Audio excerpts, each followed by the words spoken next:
Here we are. And All we right. are here. We made it almost to the end of 2020.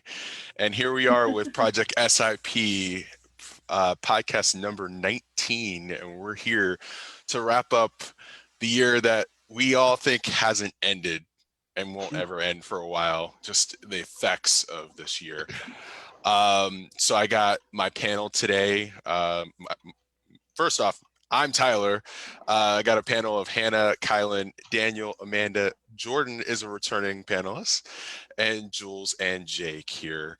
Um, Remember, if you guys have any comments or questions, just go down into the comment section right below us here and give us a question, and we'll put it out on the podcast for you. So we're gonna break this up into quarters. So we're going to talk about the first quarter, the second quarter, the third quarter, and fourth quarter as we go along here. About some of the highlights or lack thereof of what's going on this year. So first things first, we're going to talk about the before times. Before this large thing has that's basically encompassed this whole entire year, took over everything. One thing I can never think of is a time when everybody, no matter where they were across the globe, can say that that COVID was the number one story of the year, no matter what. And it's just kind of a crazy thing. If you look at 2019 and you think about the number one story of 2019, I think we would probably have 8 different answers here. Well, how are we supposed to remember 10 years ago? Yeah, what? What was 2019? That's I the don't problem. remember I a thought it time was still before then. April. It's still April. Isn't it? It's still April, I right? think it's June. It's June. We've moved on. It's now summer time now. Time has no meaning anymore. Time has no meaning. But you know, the reason why I bring that up is because some of the first things that happened in 2020 were affected by 2019. I'm sorry, and that was the Australian brush fires, as what they kind of called Black Summer. And I think everybody kind of remembers that happened this year, but it did happen. It became a national and international news story in the beginning of January. I just want to throw some stats out there on the brush fires, just in case you forgot. Somewhere between 500 million and 1 billion animals perished in the fires. They were all started by lightning in September, which is kind of foretell what we saw here in California later on in the year. Wow. But speaking of California, California in 2018, the whole entire fire year, which had the Camp Fire, which was, everybody can agree, was a pretty large and pretty bad fire. That year, we only lost about 2 million acres of forest. In 2019, the Amazon fires that everybody was talking about 15 years ago, in 2019, there was only 2.2 million acres that were lost. In the fires in Australia, over 9.9 million acres were lost just in one fire. Now, obviously that started in 2019, but it's gone into there. But I did want to ask some of our panelists, has anybody been to Australia or had anybody affected by the brush fires down there? No, but I was supposed to go to New Zealand in September. And the smoke probably got in your way. Yeah, it was just the smoke from 9 months earlier. That's the only reason why I was not in the Shire on an adventure. Yeah, totally. That's the reason why. It does feel like we lived through our own mini version in California. Right. We did. And we'll get into that in a little bit. But I did want to throw that out there as something that did happen in 2019, or not 2019, in 2020 at the beginning of the year. Well, and it felt like a really big thing when it happened. Everybody was talking like about a huge thing. And everybody thought that this the Australian brush fires was going to be the defining moment of 2020. We're going to talk about climate change all year. It's going to change the direction of conversation on pretty much everything. Yeah. Oh, were we so misguided? It did prove that climate change was a hoax. Yes, because Australia's going through a drought and they're continually going through a drought down there. But I just wanted to spend a moment on that. But the next story that happened a couple days later after the international stuff broke out with Australia, this one I think affected us a little bit more. It was the Persian Gulf crisis that basically we had the U.S. almost starting World War III. It seemed like one of the things that started it was Soleimani. Yeah, I'm from West Virginia. I can't pronounce anything, but as we learned last time, but Soleimani was killed in a drone strike January 3rd. Kylan, how did that news story kind of turn out for you? How did you hear about it? How did you feel about it? I try to stay pretty up to speed on current events and foreign policy. So, when I heard he got droned, number one, I was like, God damn, I'm like, that's some, stepping across borders for that ass and, not respecting sovereignty of another nation by, drone striking somebody on their own territory. And then, when they start sending missiles at our air bases and whatnot, and then the fucktard in chief was like, well, the soldiers there only had headaches, they didn't suffer any, they didn't suffer. They just got headaches, so the whole thing was just a complete clusterfuck. But, I'm glad that it didn't escalate. I'm glad that cooler heads prevailed. But that definitely wasn't a great way to start the year. I'll tell you that much. Kylan, there's always a phrase that you come up with every podcast. Got droned is totally a new one that I never heard before, and I think is very entertaining. I want to go to my legal expert here, Amanda. She always makes the face when I say that, but I want to see what you felt when you heard about the Persian Gulf crisis of 2020. I hope you're not wanting any legal analysis, because international law is not my thing. So I can't do that. I can only tell you just my general opinion. But I think it was just a crappy move. It was in poor judgment. It really could have set off serious military retaliation. And a lot of people were trying to justify it, like, oh, he was such a bad guy. And I'm like, yeah, but we have a process for doing things. And if they had done that to us, all hell would have broken loose. That would have been like the next Pearl Harbor. If they had come and like knocked out Mike Pence or General Mattis or any major player in American politics or the American military, it would have been game over. And the fact that we are that arrogant that we think we can do that to another country is extremely problematic. And we are very lucky that nothing happened. And if we remember, it was on Iraqi territory. It was in Baghdad's airport. They just was like, oh yeah, we're just gonna bomb it. So that was definitely, that was a good start there. But one of the things that I bet most people don't remember that came out of that a couple days later, there was a Ukraine International Airlines flight. It was flight 752. That was basically it shot down. Shot out of the sky. As it was taking off. So, I mean, again, this was all 20 years ago. So we just need a reminding of what happened there. I have no idea how you still remember it. I mean, whenever I was doing research for this podcast, there were so many things that were like, oh, that was a small thing that came up during 2020. And especially the ones that happened in January, February, it's almost like, did that actually happen this year? Moving on to our next topic, Again, this is going to be a little bit more emotional, was the tragic passing of Kobe Bryant on January 26th.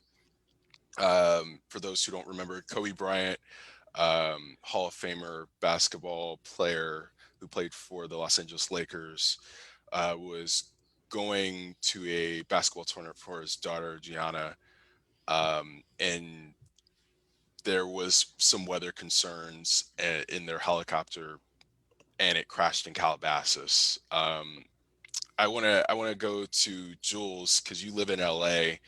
Where were you at when you got the news about Kobe? Well, I was at Ralph's, the supermarket, the Kroger supermarket, Ralph's. And so I started getting alerts on my phone saying there's been a helicopter crash in Calabasas. That was the first thing I saw. Helicopter crash, Calabasas. Nobody really knew what was up. And over a period of time, as I was shopping at Ralph's, it became more and more clear that the people on that plane or on the helicopter were more than just any individual. They were Kobe Bryant, which was the first name to come out. And then some hours later, it came out that his daughter was also on that helicopter. And I can tell you the general feeling of people in the store, because everybody else in the store was getting the same alerts on their phone, like kept popping up. I kept hearing alerts on their phone. People were in shock. It's a pretty big deal. I mean, Kobe Bryant, he's a superstar. And it was pretty tragic, and people, there was billboards that were put up later, similar to when Nipsey Hussle was murdered. Billboards were basically taken over by street artists.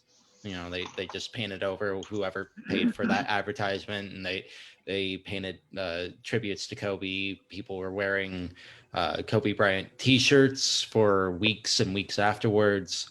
It was a pretty intense moment, especially here in LA, where Kobe's a hero to a lot of people, especially the Black community in LA and in the Southern California region in general. I mean, he's one of the GOATs, and it's a pretty horrific loss, especially given his daughter was in that helicopter too, and Seven other people were there, and they were also friends and young people as well. So it was a very unfortunate thing overall. Now, Jules, you mentioned Kobe. You kind of mentioned that Kobe kind of transcends basketball in just his community leadership, being a role model and everything. Daniel, how did you feel about Kobe Bryant's passing? Yeah, it's a really interesting one, because it's not the first time that we've had to ask this question, but first off, it was tragic, and it was tragic, that anyone was on that helicopter and that it crashed, and lives were unnecessarily lost. But I think it's also another one of those sort of complicated situations where we have someone who, in the past has been accused of sexual assault and likely did, and this person is lionized for their achievements, which their achievements were also great.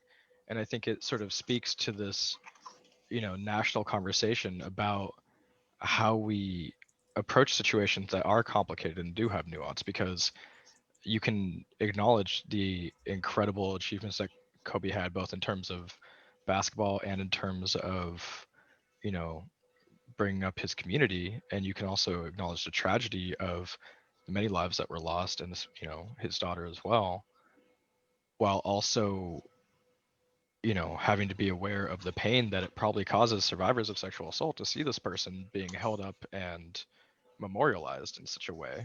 I don't know. When I found out, I felt really mixed about it, and uh, at the time I was trying to find the wokest take, and then I was like, wait a second, I don't need to have the perfect take.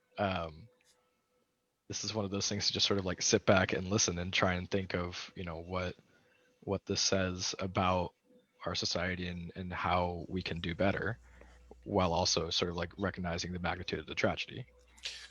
So one of the things that I can say about Kobe is, if you do make a mistake, he has definitely changed his life enough to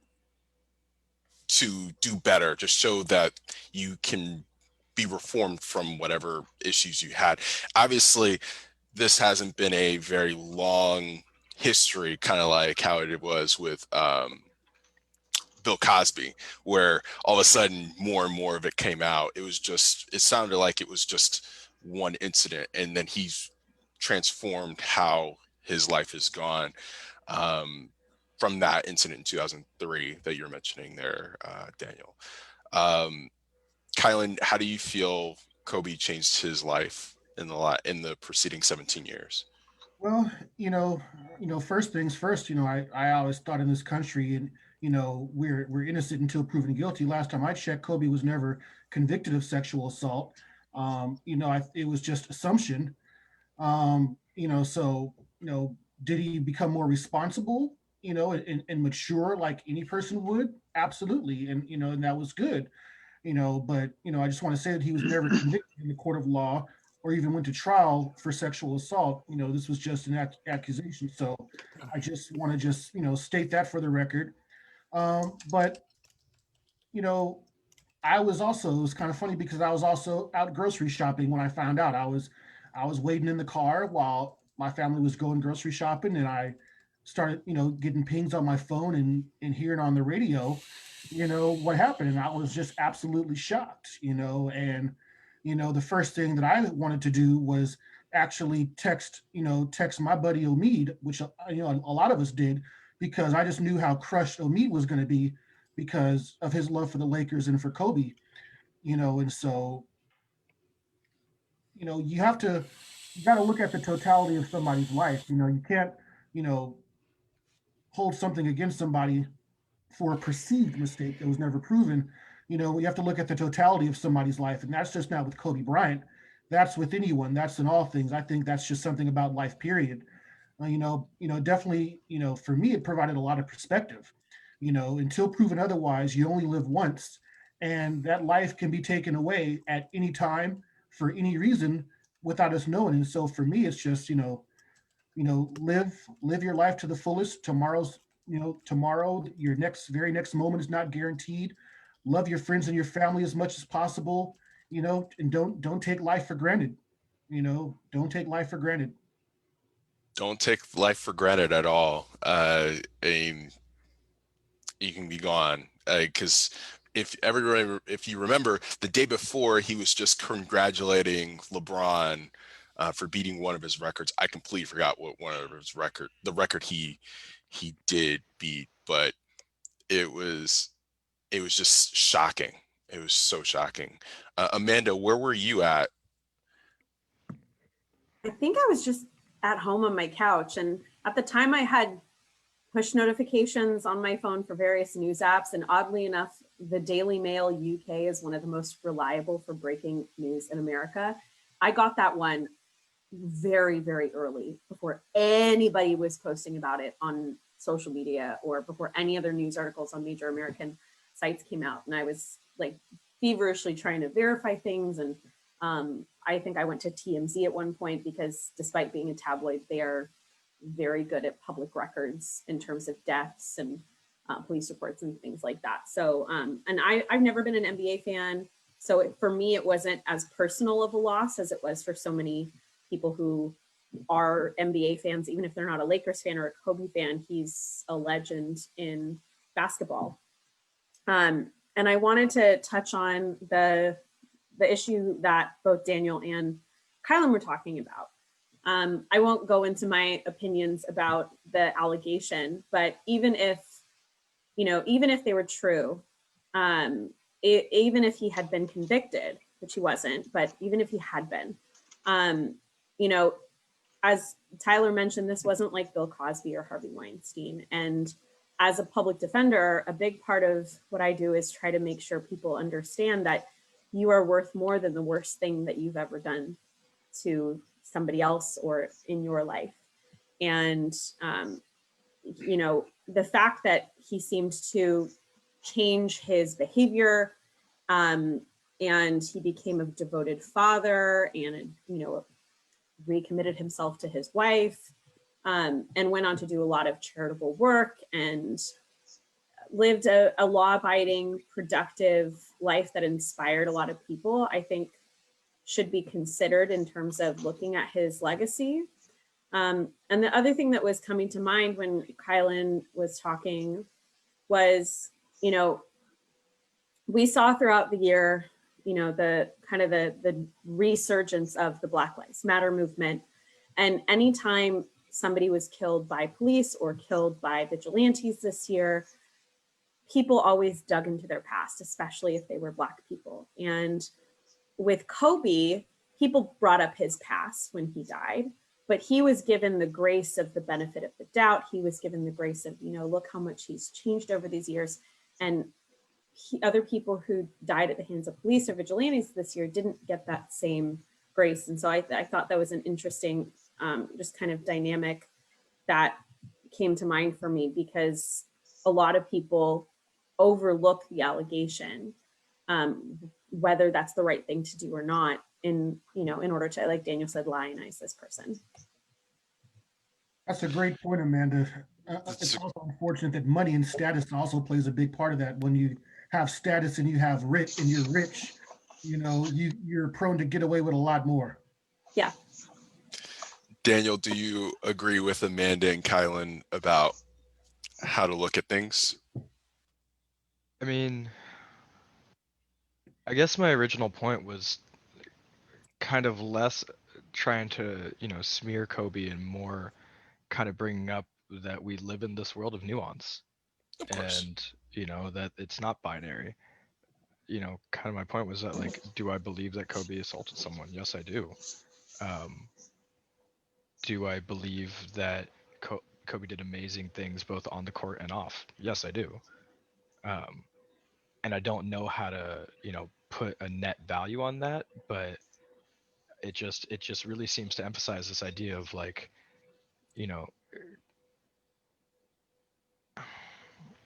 I guess recognizing that, that there is so much nuance both in the world and in these pivotal moments that we all, kind of remember, that what might have been this world-shattering event for someone who has been a Lakers fan their entire life, might have been a world-shattering event for someone who had in the past been sexually assaulted for entirely different reasons, and sort of, I guess my point was just like, I think what was so significant to me about Kobe's death was, and the reactions afterwards was, I guess the theme of the Trump presidency and, political discourse in general these days, which is the amount of nuance being lost.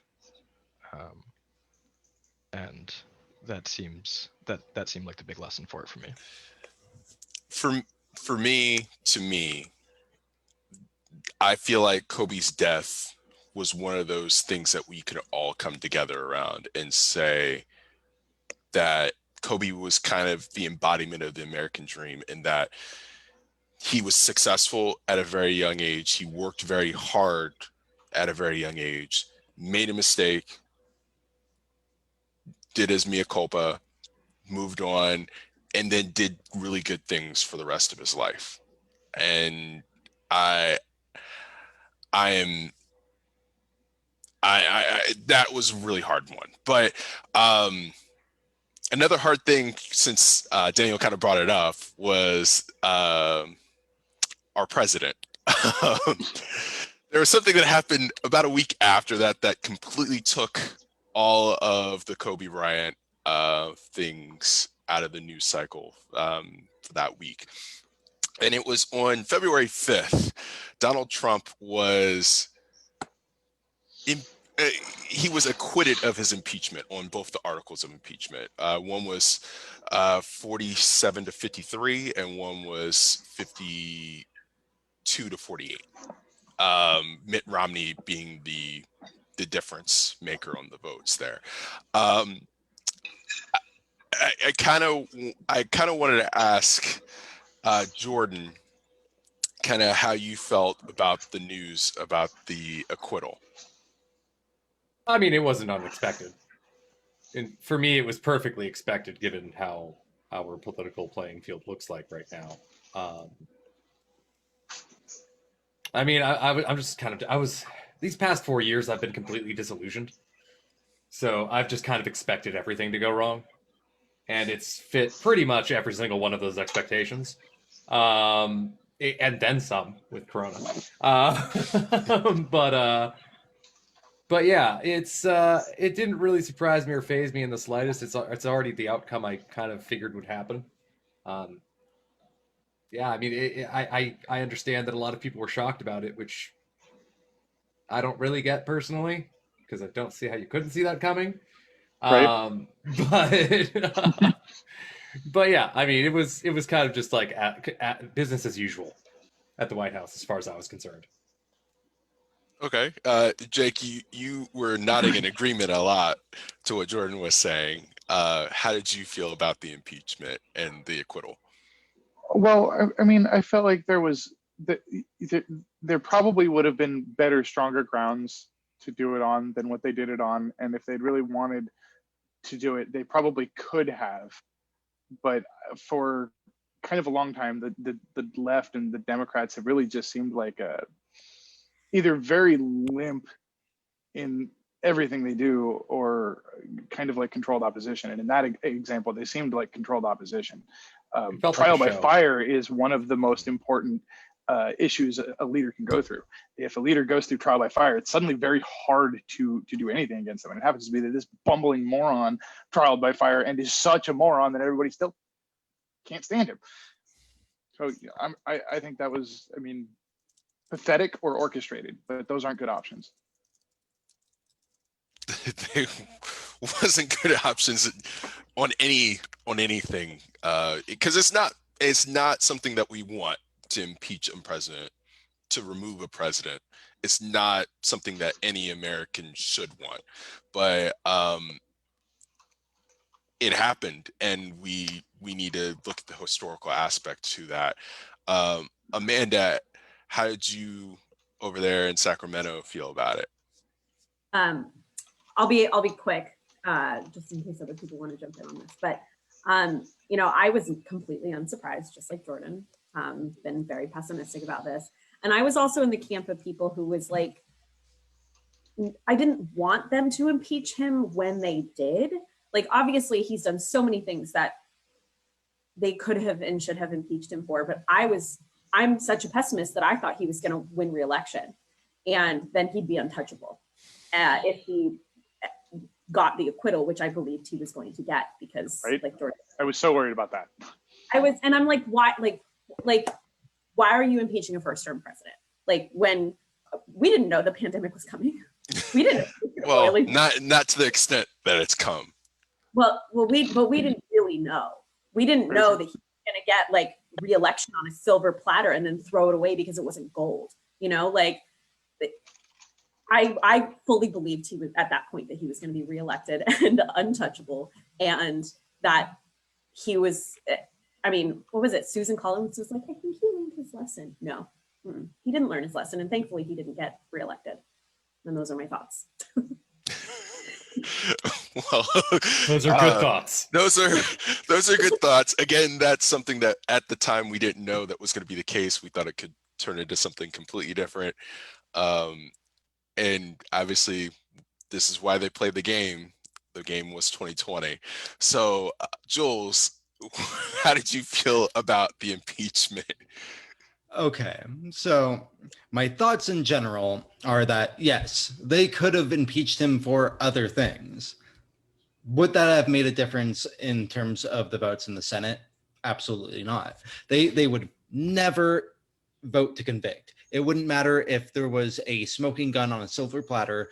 The Republican Party is so invested in Trump's ideology, and they're so invested in pleasing his desires that there was no way. It's political suicide. There's no way. They don't. The GOP has been pretty clear about their position in terms of American politics, that it's not about the morality, it's not about the democracy, it's not about any of that. It's not about governance. It's about the GOP continuing to win. So it wouldn't have mattered anything we put him on trial for. There was never anything. He could have shot somebody in Times Square like he said he could have done as the president, and they would not have voted to convict. I guarantee it. There was no way that. So was it ill-timed? I don't know. I mean, it didn't seem to hurt. As far as the polling went, in terms of how people thought about it, it split pretty much the same way you'd expect it to split within our divided opinions within this country as they already stand. So I don't see that it really actually made any real difference.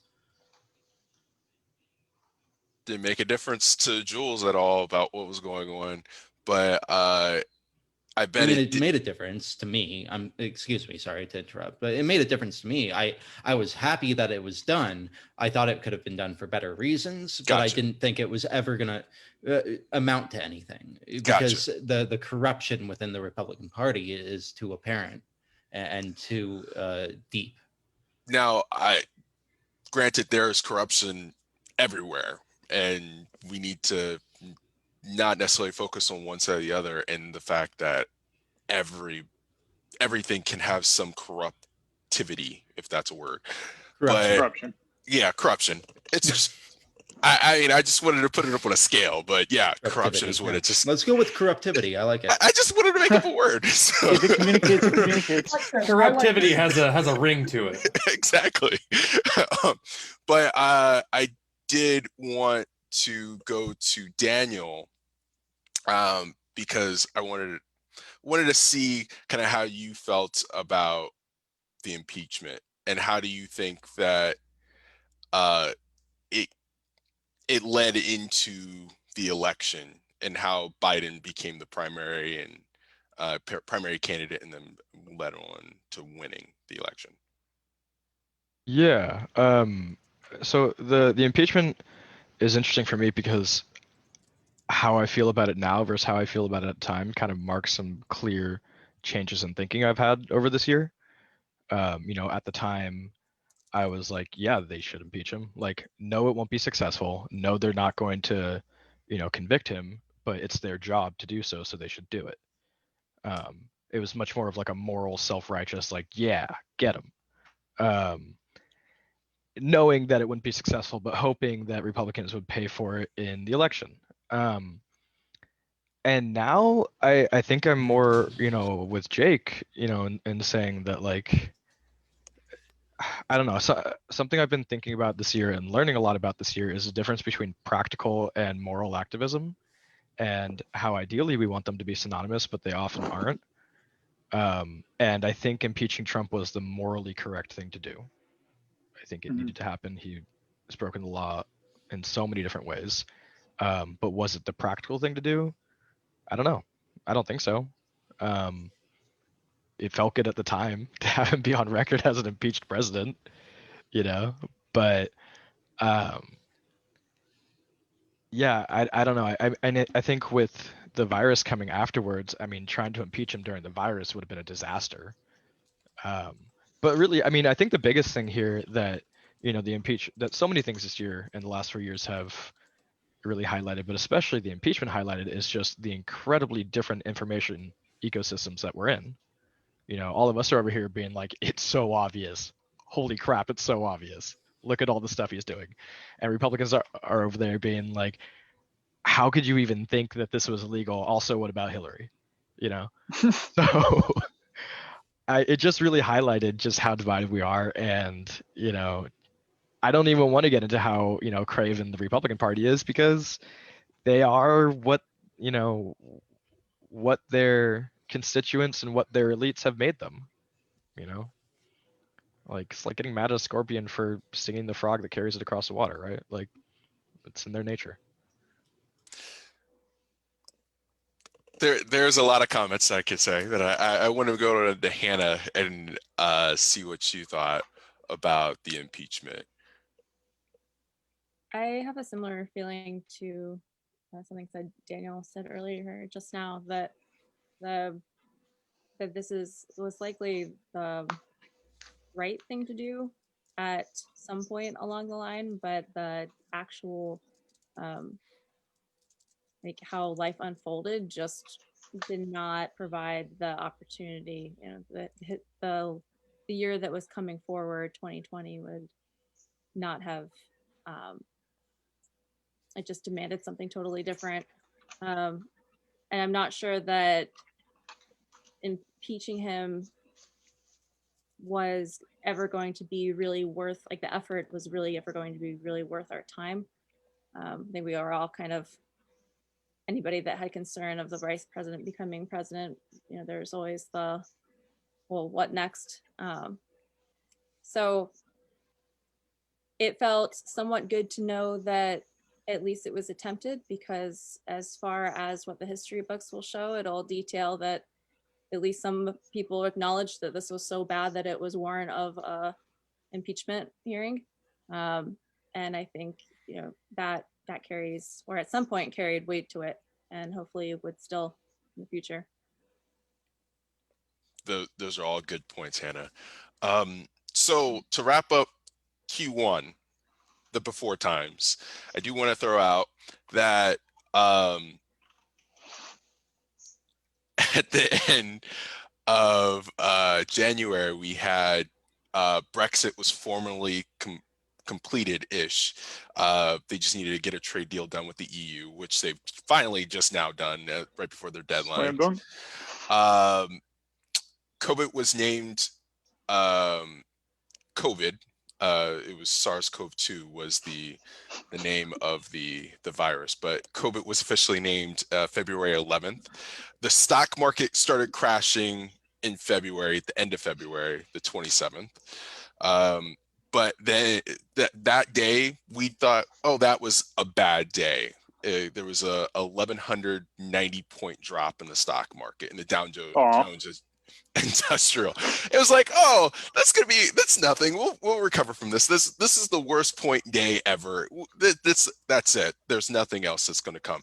Well, the 9th, the 12th, and the 16th got progressively worse. That each day they had to use the circuit breakers for the stock market so it wouldn't crash further. Basically, if you don't know what that means, if the stock market changes one way or another by 7 points, they'll stop trading for about 15 minutes to even everything out, to prevent further crashing or prevent further buying. So that was a crazy time there in February and March there. But also the pandemic was starting on March 11th. The WHO said that, yeah, this is a pandemic. Sorry, guys. It's going to be all over the globe. It's going to be crazy. This is when it started getting really real for everybody, because up to this point, it was just something that was over in China. Oh, it was in Iran. Oh, it was in Italy. It's just an Italian thing. All the Italians are just going crazy. It's okay. It's not going to come here, as our president has said numerous times up to this point. Then there was an NBA basketball player by the name of Rudy Gobert that on March 9th was in an interview in a press conference where he was like, COVID's not real. I'm going to touch every single microphone in here. Everybody's not going to get sick. It's going to be great. The same day that the WHO said that this was a pandemic, March 11th, Rudy Gobert went to the hospital because he was sick. the team that he plays for, the Jazz, said that we're going to put him on the injury list. We're not going to take the court. NBA postponed the game, and the next day, the NBA postponed their season indefinitely. It was just immediate. And I think for a lot of Americans, that's when it kind of changed how we thought about COVID.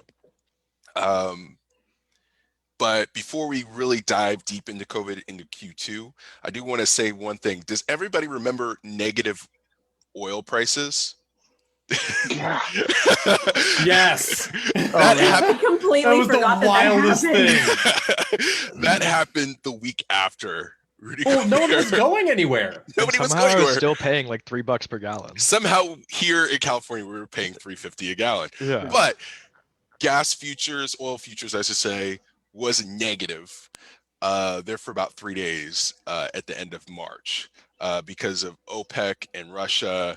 They were basically just going at it. And Well, it also costs money to store oil. It So if does it's not cost going money. anywhere, it's cheaper for them to sell it at a loss that's smaller than the loss they'd incur by just storing it. because you cannot stop production Exactly. because you got to You produce drilled it. a hole in the ground. It's coming. You got to do something about it. So it's just a matter of how much supply is out there. And since by this point in March, pretty much everybody globally had stopped. Everything had stopped. Can I make a quick point on that, Tyler? Go ahead, Kylan. The point that really got my juices flowing when you mentioned that, because when the world actually did shut down, like literally globally, some amazing things happened. In Jules' city of LA, they had the clearest air that they've seen in decades. Yep. There were dolphins swimming in Venice. That proved to be fake, actually. That was fake. But even aside from that, though, air quality around the world was good. You could actually see, Now- you could see Beijing, China.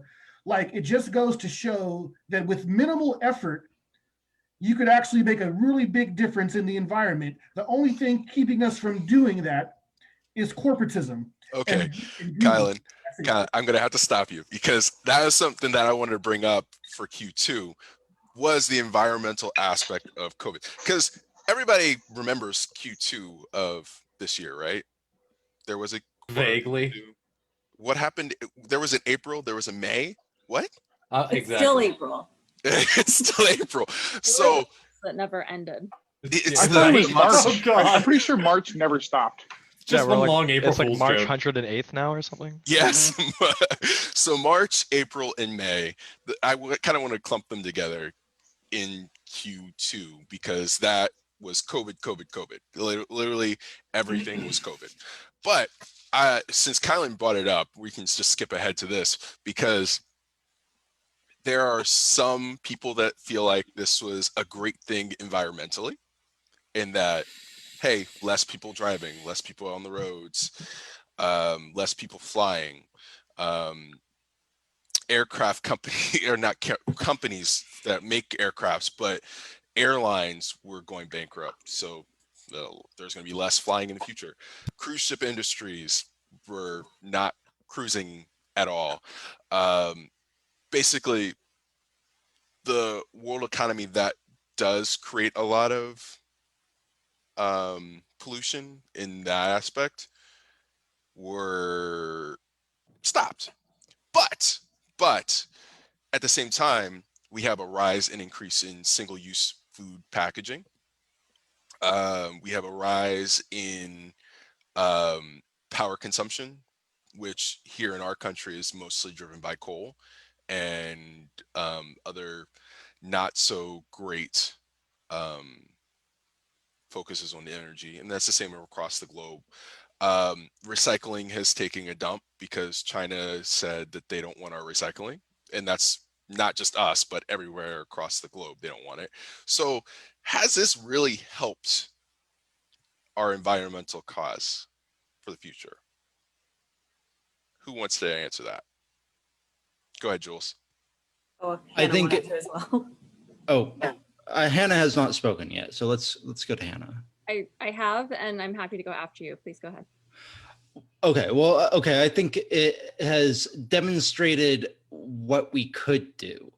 It didn't show necessarily everything that we did do. And you're right. There was tons of trash that, once COVID really hit, and there's like disposable masks falling into the sea, and there's more trash. There's more bottles because people are drinking more. There's more, there's more waste in general.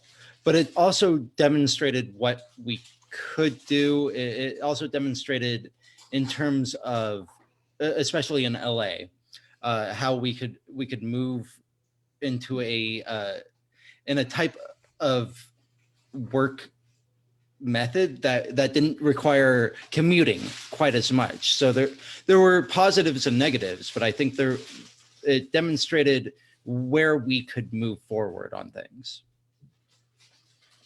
So Hannah, how did you feel about it? I definitely agree with Jules that this pandemic and what it's demanded of us we basically are required to create new habits, new experiences throughout our day of using resources that are new and other things that we used to do that don't happen anymore. I think it's been good for the environment, and say the cut on people commuting has got to be significant, like impressively so, I would assume. And I think by that demand, we are being forced to create our life in a format that we were not yet prepared to fully do. And with that is, of course, comes the challenges, but immediately we have that opportunity of a drop off of use of fuel and just all. I would just first talk about fuel, but sorry, the other side of it about takeout, for instance, all the non-reusable food waste and medical waste that we now have is pretty significant as well, and that brings up a whole new subject that needs attention. And I just think that we were already at a place before COVID of needing to revamp our habits and figure out a better method, and we really weren't. There wasn't a lot of pedal behind our nation to get it happening. There's states that are doing things, but not across the country new waves. And I just think that something like this has almost demanded us to consider what new habits would feel like and what they would require, and what we really should, like how we should structure the foundation of it for the future, because we have a foundational opportunity right now to restructure in a way that would be better for the environment overall. So whoever's out there making masks for the first time in massive quantity and vaccines in massive quantity for a whole new strain is just, they have that at their disposal, at their choice to either do it in a way that would do right by the environment or not. And I don't think that's new. I think we've always had that, but it's definitely there's more pressure on right now, and hopefully people are feeling it and doing the right thing. Hopefully people do the right thing. We can only hope, but as we've seen this year, we can't always guarantee that people will just do the right thing. But Kyla, you weren't supposed to laugh. But Daniel, I wanted to ask you, how do you see the environmental impacts of COVID coming in the future? Oh man, I mean, first of all, what Hannah said is so spot on. I mean, I remember, I was an EMT for a long time, and I remember thinking about like all the stuff we threw away, like everything was single use, right? I was like, man, we're producing so much waste. But I was like, okay, this is the medical field. I just saw that guy like vomit blood onto that. We should probably throw it away. That seems reasonable. But then I went to work for Restoration Hardware, and we also threw everything away. And the plastic and styrofoam that we would take off the furniture we unwrapped would blow in the breeze into the little like stream right next to us, like little creek, and it would be full of trash, and it was just like normal, right? Um, so in terms of COVID and its environmental effects, I think, when it comes to environmentalism, as with so many other things, we have this tendency to think of the binary and like seek perfection of, oh, this, did this great thing, but it wasn't perfect, and therefore, nah. You see that with like Priuses a lot, for example, right? Um, I drive a anyways, Prius. Go yeah. ahead. Go ahead. Anyways, Tyler, I saw your face. Anyways, so when it comes to COVID environmentalism, I think that the things that we saw from COVID, right, um, of the huge effect of not having so many cars on the road, of just simply not producing as much smog. Uh, that is an example of what happens when we work collectively. And in addition to things like um, the single use stuff is an example of what happens when we work incredibly individually.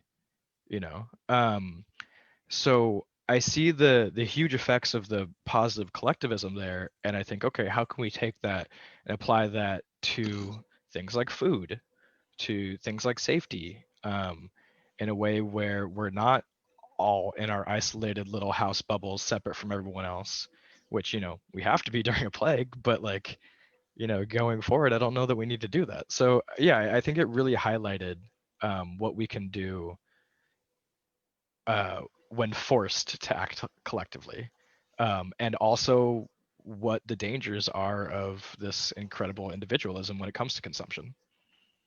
So yeah.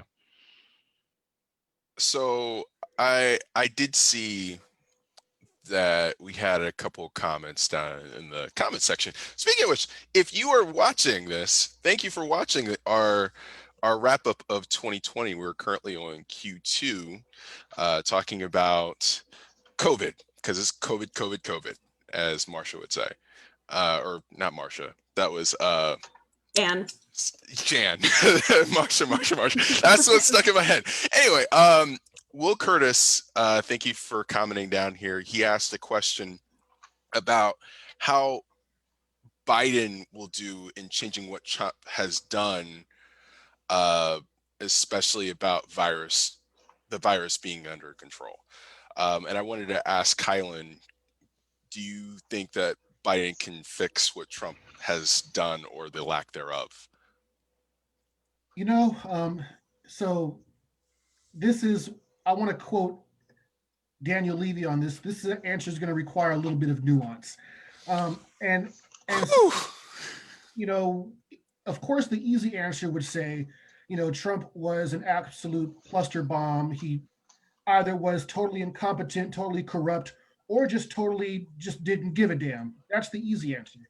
But Will, thank you for the question. I think some things that Biden can do can actually be pretty immediately. I think that one thing Joe Biden can do is actually properly leverage the Defense Production Act to actually ramp up all the materials needed to produce enough PPE and enough reagents to have more robust testing and to actually utilize all of the tools of the government to make sure that we have the supply chain and logistics to actually distribute the vaccine in an effective way.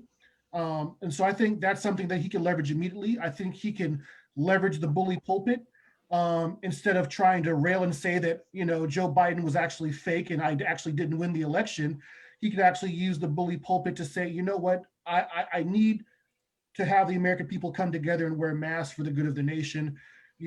I need everybody to hang in there for just a few more months until we can ramp up this vaccine production so we can save lives. I think he can effectively use that. But also, just sidestepping a little bit to the environmental space, just a tad. I also think some things that he could utilize as the powers of the presidency and utilize executive orders to effectively roll back a lot of the environmental things that Trump has done, like weakening the Clean Air Act and weakening the Clean Water Act and allowing corporations to dump mercury into streams and rivers and all those type of things. And so, so to kind of succinctly as I can summarize, I do think Joe Biden is going to have the wherewithal to not completely roll back what Trump has done, but I do think that he can put us on a track to get where we need to be. I want to end by saying status quo is unacceptable. I don't want to just get back to normal. I don't want to just get back to status quo where the corporatists and the neoliberals control policy. I don't want, milk toast and, lukewarm Pop-Tarts for breakfast. So I do want to move in a direction where, to steal from Joe Biden's mantra, I want to build back much better. I want to make things where more people can access the American dream, where less people are starving, where less people, are without health care, where more people could actually take part in the economy. That's what I expect Joe Biden to do. I think he can do it if he doesn't fall into his animal instinct of, being a middling, somewhat corporatist, completely meandering centrist. I think that's the worst thing he can do. So, okay. Now that the election's over and we're heading toward some form of a new administration starting next month, who here is excited for a Biden presidency next year? Excited. Excited. I'm excited. Half and half. Define excited. Yeah. Excitement. Just, Not yeah. dancing. I'm so Yeah. excited to fight him. No, there's none of that. I'm excited that this orange bastard will be gone. Yeah, I think the word relieved might be accurate. So Yeah. I don't know if that's a good thing or a bad thing for Biden, because there's no excitement. It's more of he's not the other guy. And I don't After know a marathon, you're not ready for more bullshit. You just want to rest for a minute. We've been doing this. This hasn't been a marathon. This has been like a marathon wind sprint. Like, it's bullshit. Yeah. It's bullshit. We're tired, and Biden represents maybe just a little bit of enough of a break or respite from that level of bullshit that we could easily deal with his level of bullshit. And hopefully that's true. The hopefully. last 4 years have been like that. emotionally exhausting. I like that, Jake.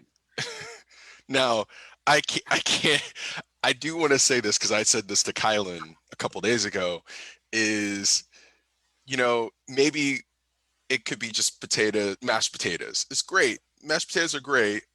I'm not excited about it, but maybe I just want a little bit of salt with it, just to add a little bit to the flavor, just to make me feel better about eating just potatoes. Gravy. Just gravy. Hey, gravy would be great. Don't you diss my plain potatoes. They're beautiful in any form. I love plain potatoes. I don't even like ketchup on Beautiful French in any fries. form. Yeah, but just Look, I like plain potatoes too much for them to be Biden. All right. Oof. Look, man, I have a Julia Child cookbook, and she has a great recipe for garlic mashed potatoes. And I It's not think plain. It's not plain. we can force these garlic mashed potatoes onto Biden. He's malleable. Again, we have to get to the point that they're using salt with Biden before you get to garlic and everything. No, I feel like we have to just push the garlic. The salt comes with it. So Aren't the rest of us salty enough? So before we go I have enough salt for an island nation. Before we go too far off the rails, I do want to kind of wrap up Q2, because we're at the top of the hour. Can you believe we've already talked about everything for an hour? Couple things that happened in Q2. Project SIP was started in April. So we're here because we couldn't do anything else. We wanted to also, we also wanted to see each other because we're all a conglomerate of friends in different friend groups. And so we basically got together and we started to chat about what was going on in the day. And what was going on in the day was COVID. And then it turned into other things that we're going to talk about here in the next couple minutes here. But everybody remembers 5G was causing COVID for everybody, right? Absolutely. Oh yeah. Is The government needed to be able to track It it. is. It's not still the currently past. causing. Yeah, dude. Wait, I thought 5G was what made us gay. Yeah, That it makes too. the frogs Yeah. gay. Remember? That was fluoride. Fluoride is got it. making. and it's transmitted Thank by you, the birds. fluoride. I was under the 5G impression that causes fluoride COVID. was Birds stealing aren't our. real. The 5G causes COVID that makes the Democrats drink the blood of children. Ah, What the hell? we got to get our Fluoride. calories somehow. Fluoride was causing what, Jules? Fluoride is stealing our precious essences, according to Dr. Strangelove. Essences. Wow. Yes. Is that where they get I would essential believe oils from? I'm going Apparently. back here. Our It's where they get that shampoo that makes you moan. nobody here has seen Dr. Strangelove, huh? I have. Oh, I Long have. time I have. ago. I got the reference. They did Alright. that live in my high school, or in our high school. Yeah, no, I was in it. Right? Me too. I was in it in high school. We I were, forgot you were both in it. yeah, we were both in that. And Yeah. there's so Anyway. much. There was so much past just nuance there. Since the word of the day is nuance. Wuhan was in lockdown, and not just any lockdown that we've been dealing with, but like lockdown. Like they were welding people's doors shut. Communist for lockdown. Yeah, communist lockdown. For 76 days, they got out of lockdown in April, and they didn't have any cases in Wuhan for almost a month. Trump stopped funding to the WHO because of China. Ebola came back. Everybody remembers Ebola, right? Remember when that seemed like a big? Yeah. Ooh. That was going to be the big thing. It was a big yeah. thing. We just had a pandemic response team and a planning. Yeah. Well, but no, like Ebola has like it cannot get to be such a big thing like this. It kills too quickly. So It kills too it's quickly. scary, but it kills. will yeah. not become a pandemic. It's also blood transmitted, so unless you're in contact with somebody's blood, Fluids. So It much just- more metal. So much Yeah. more metal. Yeah. I mean, it's a way cooler virus. It's a way cooler virus, and it's easier to avoid transmission on that. And you bleed out of your pores and then you die. Like that's pretty hardcore. I'm really glad I am not eating yet. So speaking of something else that happened that we don't really want to talk too much about, the Pentagon released 3 different videos of unidentified aerial phenomena that happened in 2017. That happened in April, by the way. We were talking about UFOs. Murder hornets. Remember murder hornets? They were a thing. God, I remember them being. They're still not a thing. They problem. found more. They found more, Yeah. but that was like, man, if the disease that's going around doesn't kill me, it's going to be a murder hornet now. But that started out in April and May. Science-wise, that I thought was really cool. In May, at the beginning of May, NASA and a conglomerate of scientists pictured the first black hole, which is That was exciting. cool. It was really cool. The picture looked exactly like what they thought it was going to look like, which was great. Nothing. It was a black hole. It was a black hole, but It the didn't gas, look like anything. but the gases that were going around it, that was what. Yeah. That's exactly what they thought it was going to look like. So that was really cool. It warps light from all angles, so it does create a very particular image. I'm trying to find it, and I'll post it in the. So the accretion disk, which basically is a regular disk, will show like it. If you're looking at a black hole, it'll show what's going on behind the black hole on top of it. It's kind of a weird All the way around the outside edge. and around it, yeah, because of the way that it bends light. Sorry, Kyler? Interstellar is the perfect black hole. Interstellar, they took a lot of science that they took a lot of liberties on other things, but in terms of the black hole itself, they took a lot of science and came up with what they thought was going to be a black hole, and it's actually pretty darn close. Yeah. And one last thing that happened in Q2 that I wanted to leave off with was President Trump sent unsuccessfully an attempt to remove the Venezuelan president Maduro from office. The United States has a really bad track record of trying to get into other people's politics, when especially we're having a great time of dealing with on our own. And that's something that you might have missed in May, That because doesn't sound like us. oh, not at all, not at all. But that happened in May amidst the whole entire craziness that was going on at the time. So moving on to Q3, we got to go back to May. May 26th, this is one of the reasons why you probably didn't hear about the unsuccessful coup that we were trying to do. May 26th is when a majority of the George Floyd. George Floyd. Oscar Grant was here, but George Floyd, most of the protests started. The days before, people were reading on Twitter, watching the video of him, and that started.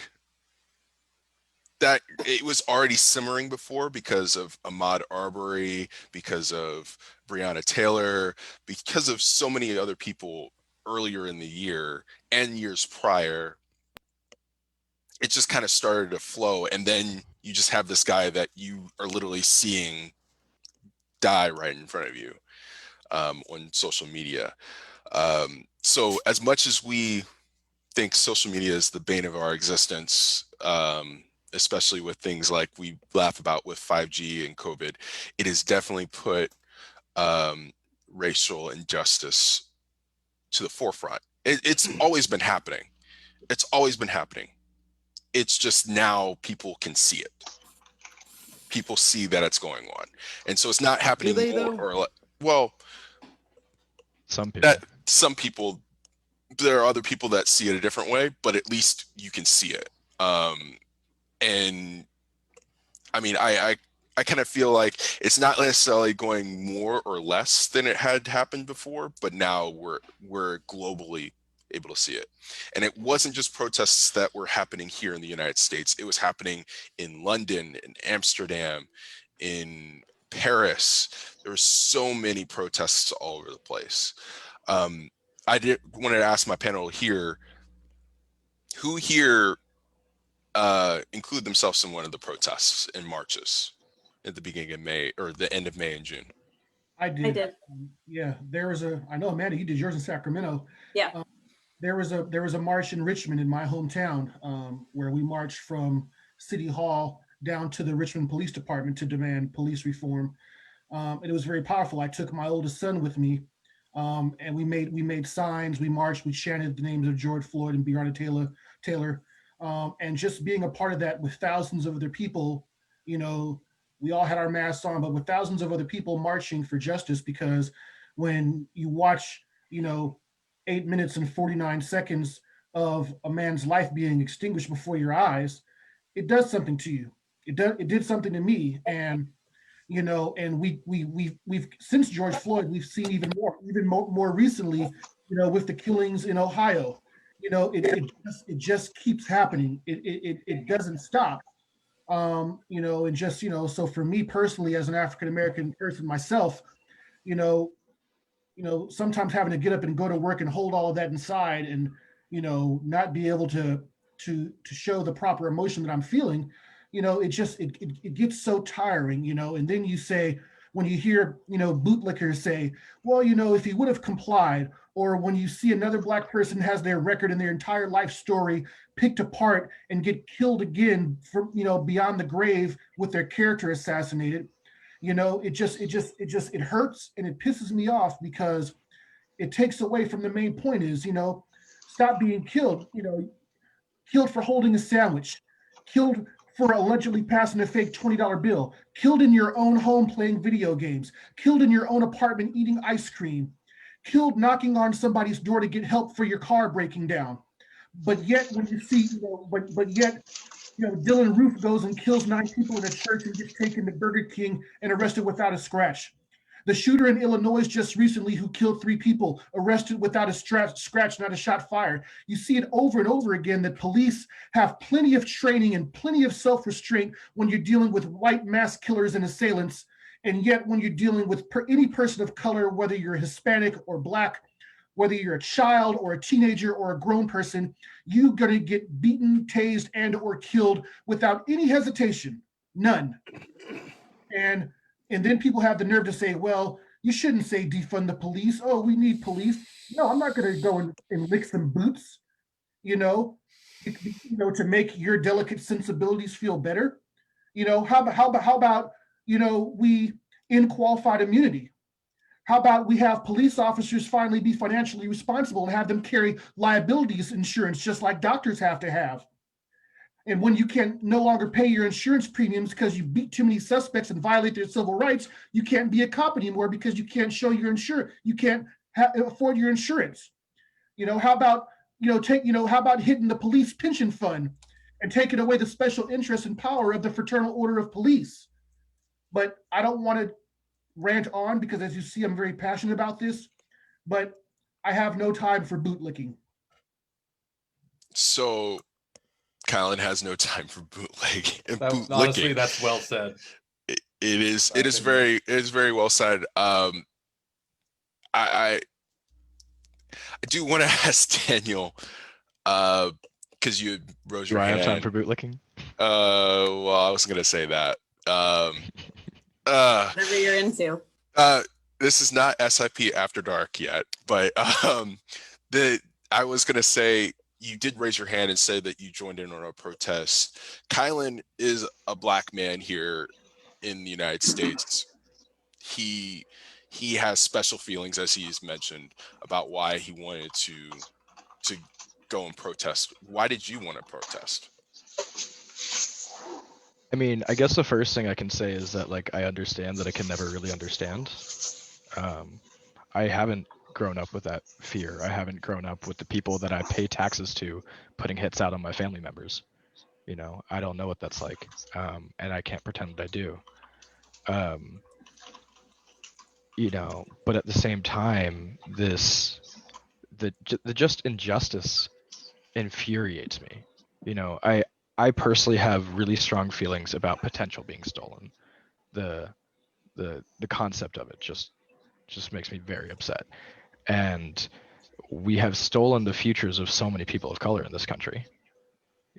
So many people in general, but especially people of color. And so I just I don't know that I would have felt moral if I didn't say something then.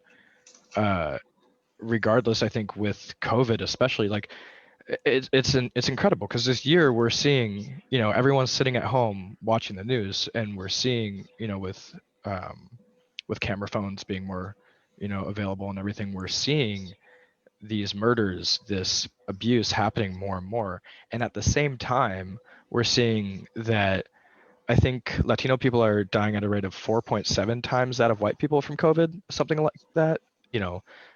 Black people even more than that. I don't know the exact numbers, but the point is that there's a systemic difference in how people of color are, being killed by this disease, let alone, the brutal murders and brutal abuse in front of our faces. So it just paints such a picture of a problem in this country, and a problem that's been here since the beginning. And looking forward, it's even more infuriating because we're still having people get murdered, every week. And it seemed like a hot button issue for the Democrats during the campaign. And now we have Black Lives Matter saying that they reached out to the Biden-Harris transition team, back at the beginning of November, and they haven't heard back. Something needs to change, and it's not even a matter of party. It needs to change, because the Democrats aren't doing it either, and they seem to like to raise the standard when it's convenient to them, but it doesn't seem like they're willing to actually make the changes necessary. So we really need a systemic approach to breaking down the racial violence and racial destruction that has been occurring in this country for the last 400 years. So Daniel brings up a lot of points that I want to bring up and give some counterpoints to, but I wanted to ask Amanda, because you had mentioned you had joined in a protest as well. Why did you join in on a protest? So, one, I obviously wanted to show my solidarity with people of color, especially Black people. My best friend is Black. I have lots of people of color in my life. And I think it's important to show that solidarity, but not do it in a necessarily performative way. I also participated because I'm a public defender and I represent a lot of Black people and people of color who are targeted by police, who experience racial profiling to the point where they end up in custody, oftentimes for things that they didn't do, or they're overcharged. And then there's, the issues of disparities in sentencing and treatment. And so I participated in 2 marches, one that was organized by the NAACP, and then another one that was on June 8th, and it was a public defender march. So I don't even know how many, it was probably a large majority of public defenders offices in the country got together and had marches at the lunch hour on the same day across the country. And it was an opportunity for us to also have speakers, and one of my supervisors addressed, how do we as public defenders have our own implicit bias in our cases and how we approach different clients based on that. And so it was a very powerful experience too, because we also did a die-in. And so we all laid down with our posters for a moment of silence. And I forget exactly how long, but it was the amount of time that Officer Chauvin's knee was on George Floyd's neck. So those are the things that I did. I did not participate in Blackout Tuesday because I thought that was super, super performative. It wasn't a learning opportunity, and it's something that was really just kind of lip service for a lot of the internet. As we saw, there were many Blackout Tuesday participants who still voted for a racist and who still pull a Drew Brees and criticize people who kneel for the anthem for racial injustice issues. But I do think that what happened this summer it wasn't a racial reckoning, because nothing's really gonna change. We're not like a post-racial society, right? But I think it did open up the eyes of a lot of people who maybe they knew it was a problem in terms of policing in the Black community, but it didn't really hit them until they saw the video of George Floyd's murder. And so that's where you had new conversations with people willing to learn more and read from Black authors and, just kind of examine their own privilege and their own white fragility, more so than they might not have done or might have done in the past before this happened. And then obviously we had all the Karens coming up and Amy Coopers of the world. And Amy Cooper started on the same day as most of the protests. Oh, wow. I didn't realize the timing there. Yeah. I did not realize the timing there, but it's just all of those things were happening at the same time, I guess. And yeah, it's a lot happened. A lot happened in May and June. A lot happened in May and June. And that's kind of what I was saying. Like, we all kind of got distracted by it because it was coming at us like crazy. Now, you brought up a point about performative protesting with things like the Blackout Tuesday on June 2nd, where everybody on social media blacked out their profile pictures and put a post up saying that Black Lives Matter or something like that, and it was being co-opted by people who had nefarious ideas on what Black Lives Matter mean and everything. So it wasn't a fun thing for a lot of people, and I think it was performative. But I did want to ask Jordan, like, those who did have performative justice for themselves by doing things like that, do we need to help? What can we do to spur them to get out and protest and get out and actually drive change? I'm the wrong person to ask that question, buddy. But what I would say is that culturally, we're kind of I would say this not just about America, but most of Western society is just conditioned to, at this point in society, just sit behind their computer and be activists, big quotes, that way. Um, it doesn't help much, but it gives them the satisfaction of thinking that they are. And it's intoxicating a lot of the time. So I think a larger movement of giving less attention to the people clamoring for it online and more attention to the people actually going out and making material change, and stopping with all this performative bullshit would be a start.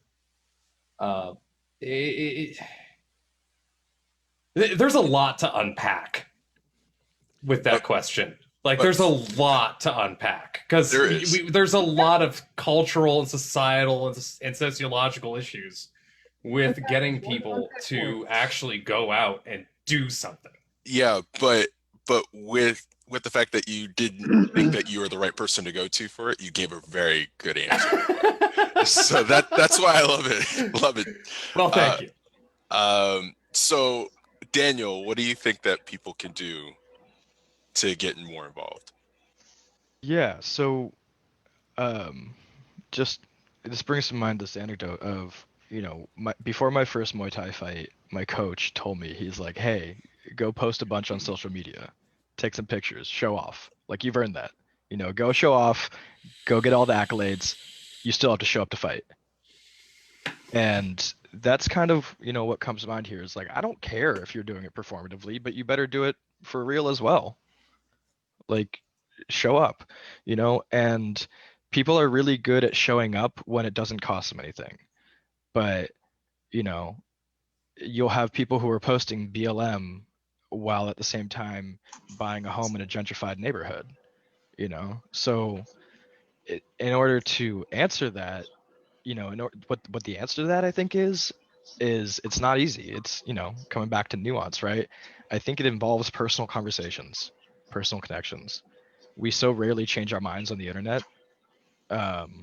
And so I think if you really want to make a change here, it means educating yourself, doing the reading, getting involved, and not getting involved in a way that you're leading, which is ironic considering, well, anyways, considering what I'm going to tell you guys about later. But really, like, listening to people of color and listening to their experiences while not forcing them to do the emotional labor for you, going and educating yourself where you can, like, there's a lot of reading you can do out there, and then being willing to have the conversations with people in your life that are going to be hard conversations, and calling people out. I have this one friend, her name's Julie, and she is one of the most incredible people I've ever met in general, but also especially at calling people out.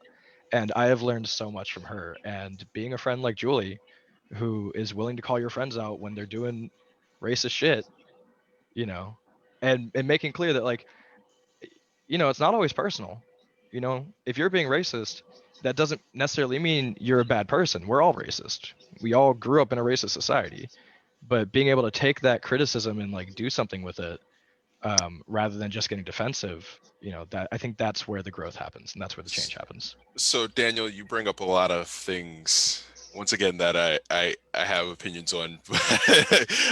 It's also like I one thing that you and Jordan brought up was about change that we need to have. And one of the things that I had kind of told my boyfriend at the time back in June, a lot of this is going to change nothing. I feel like we're going to go out and go hoorah and have a bunch of fun, and then a bunch of things that are going to change that we didn't ask for, which happened. And then a lot of change that we asked for is not going to happen, which is kind of a half point, half yes or no. But I wanted to ask Hannah, what changes have you seen come out of the summer months? Is this Is this still relating to what we were just talking about? Yes, yes. So, for one, I experienced new content to read and learn about.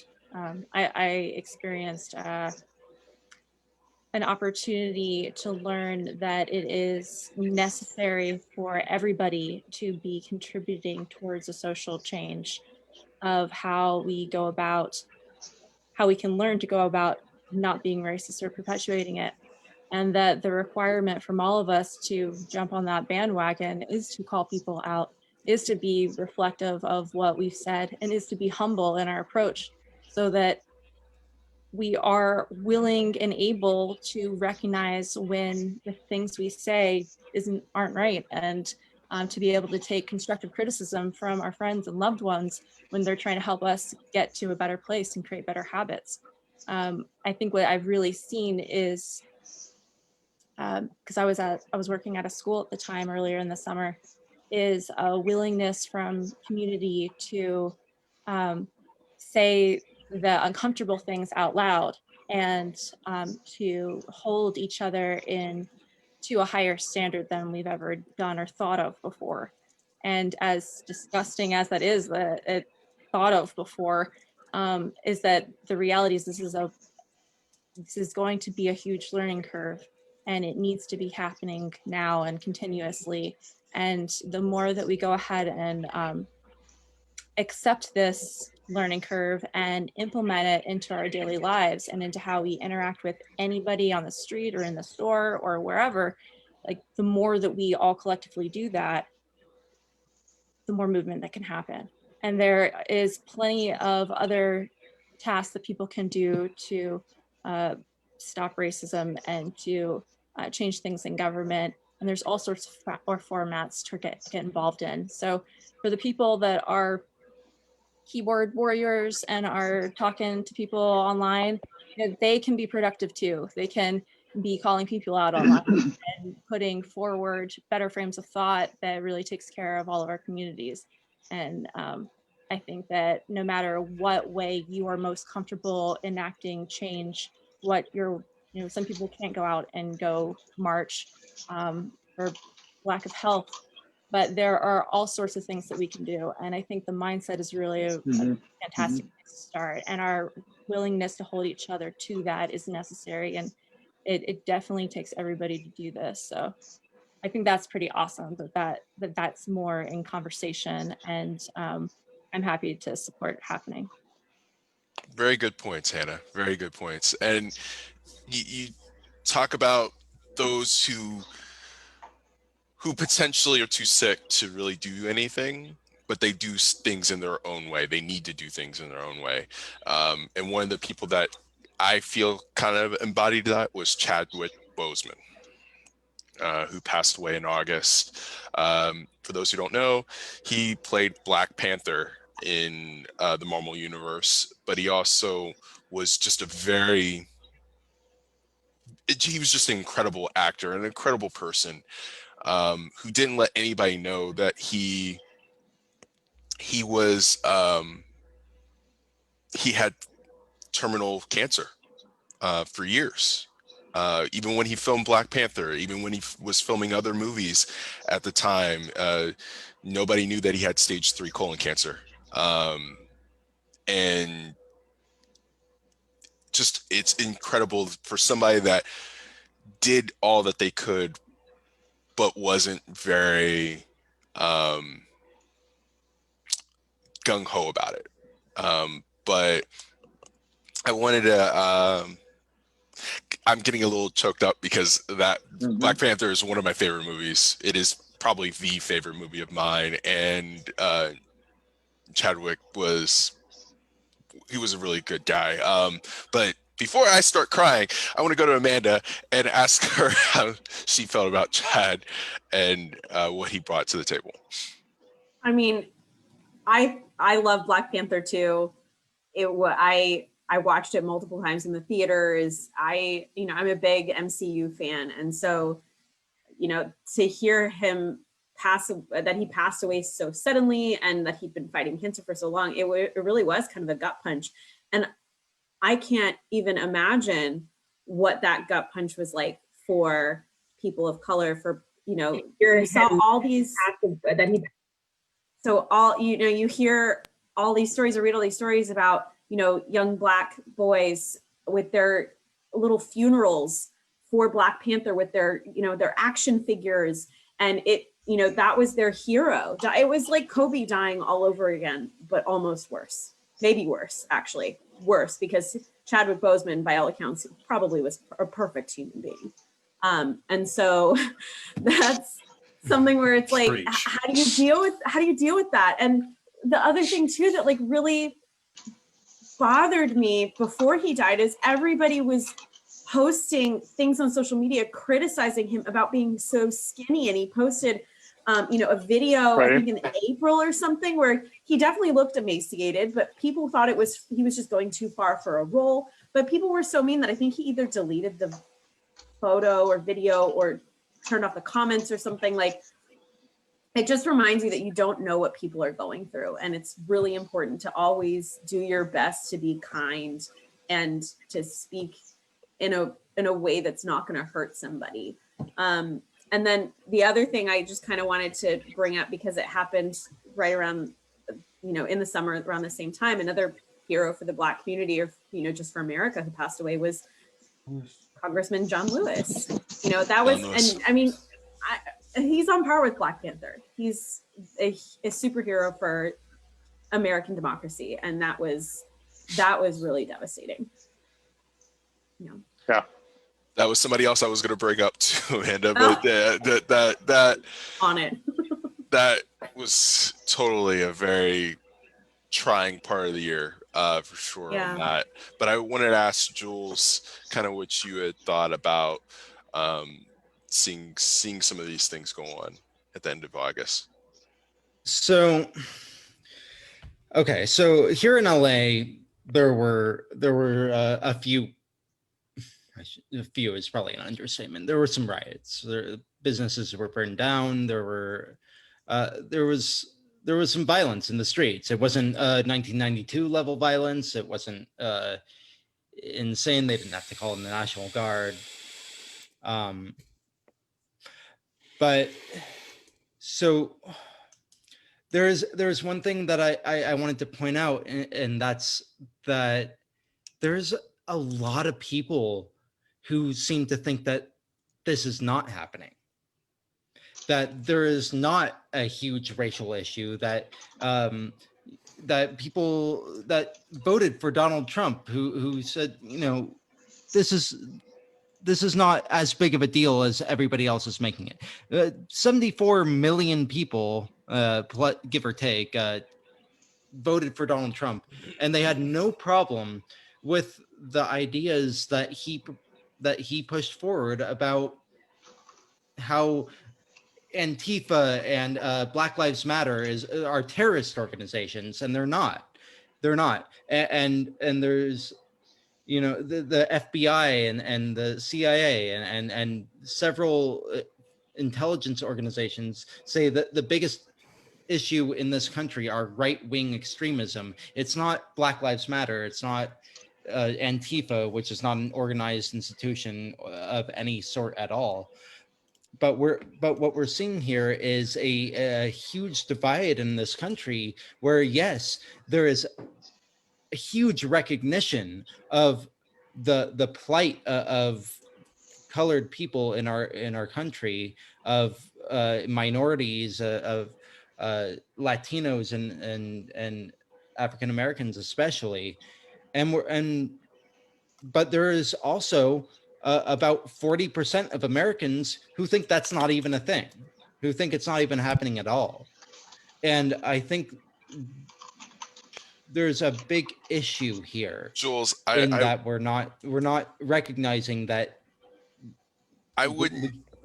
I was going to say I don't necessarily want to say that people don't recognize it or and people that voted for Trump don't acknowledge it. They just don't see that high up on their radar as issues to them, and it includes a lot of Black people, because Trump did gain in people of color. He gained in Hispanics. He gained in Black people. He gained in Asian Americans. He gained in a lot of places that you would think just based off of that he shouldn't. Don't get it twisted. He's running on more than just one issue. So yeah, he might really suck at this, but they probably feel safer because of him, because of defund the police and all cops are bastards. That turned off a lot of people. Which is a problem in terms of how we're phrasing things, not how things actually are trying to be. So in terms of defund the police, that's not actually what it means. And so when you say defund the police, what people are meaning is we need to divide the funds of the police into different aspects of how we're dealing with different issues. But the idea of it and the phrasing of it is poor. It's poor. I was going to say, one of the reasons why a lot of people like Donald Trump is because he says what's on his mind. He says what he means. And when you have somebody that says defund the police, and you're like, no, I actually like my police, and then you look back at that person, they're like, no, I don't mean defund them. I mean this, and this. Right. It doesn't go well with. We've it got just a problem seems like with you're messaging. Oh yeah, but you mentioned 74 million people voting for Donald Trump. Messaging being a problem is a huge reason why 74 million people still voted for him. Right. Well, that's also the biggest issue that I think is apparent within the Democratic Party, within the liberal movement in general, is that our messaging is off. It's not clear. It's not concise. We're not saying we want the vote like, the suffragettes. We want to be able to vote. Cool. Great. Of course. When you say defund the police and then you have to explain what that means, why it's a more nuanced thing, that's kind of a fuck up in a way. We're not saying what we mean, and if we're not saying what we mean, then as a party, as a political movement, we can't move forward. Yeah, we can't move forward as a society if we don't attack what's in front of us head on. Daniel, I wanted to ask you kind of what you felt about what Jules had to say about defund the police. I mean, there's a lot of things here. First of all, I mean, it's not a unified message because the Democratic Party isn't a unified party. It's a big tent party, and California is the perfect example, right? I've talked before about, if the Republican Party went away, then the Democratic Party would splinter into the neolibs, moderates, and the progressives. And California is an example of that, where Republicans mostly don't have power, and there's the progressives and the moderates are in control, right?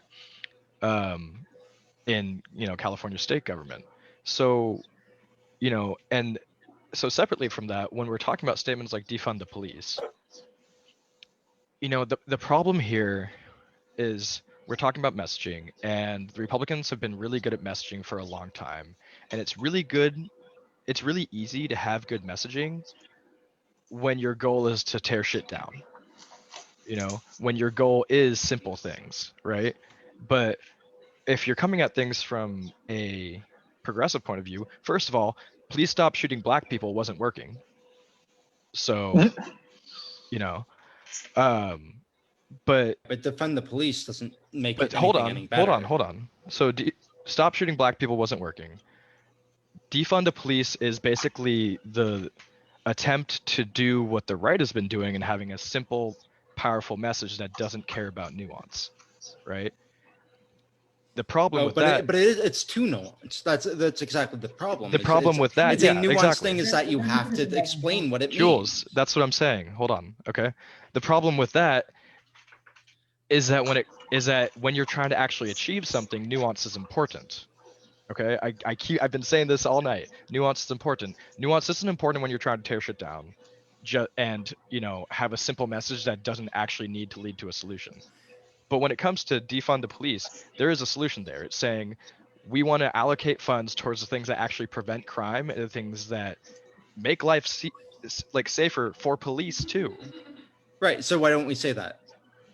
Because that's a much longer sentence than defund the police. First of all. But defund the police is not clear enough to make Jules, that statement. Yes. I agree with you that defund the police isn't a useful message. But at the same time, we're sitting here talking about this, and we're not the people who are like getting shot in the streets. And I'm not going to sit here and tone police people who are dying, right? I don't think it's the most effective message. I think there are better ways to phrase it, right? But I also don't feel like I get to tell people who are dealing with this every day how they're going to react to it.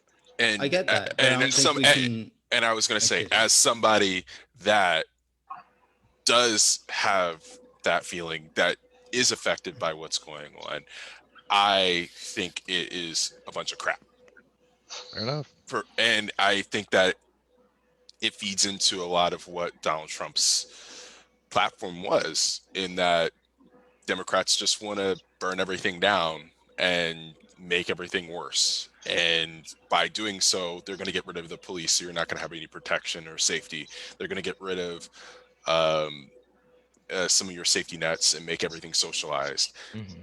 Those things do work. That is very clear messaging. When you just say, you're right, but that's going to be said regardless. Like, if Donald Trump is going to call Joe Biden the mayor of Antifa, then what the people on the left say doesn't matter, because that message is going to be said anyways. If you look at what prominent Democrats were saying, for example, AOC talking about when she was asked about defund the police, here's what she said.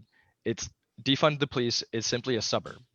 If you're imagining what that means, it means a suburb, a place where resources are allocated to things that help people thrive rather than to policing people.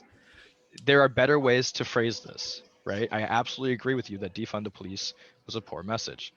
This goes back to what I was saying earlier about the difference between moral activism and practical activism, right? It feels really good to say defund the police and all cops are bastards.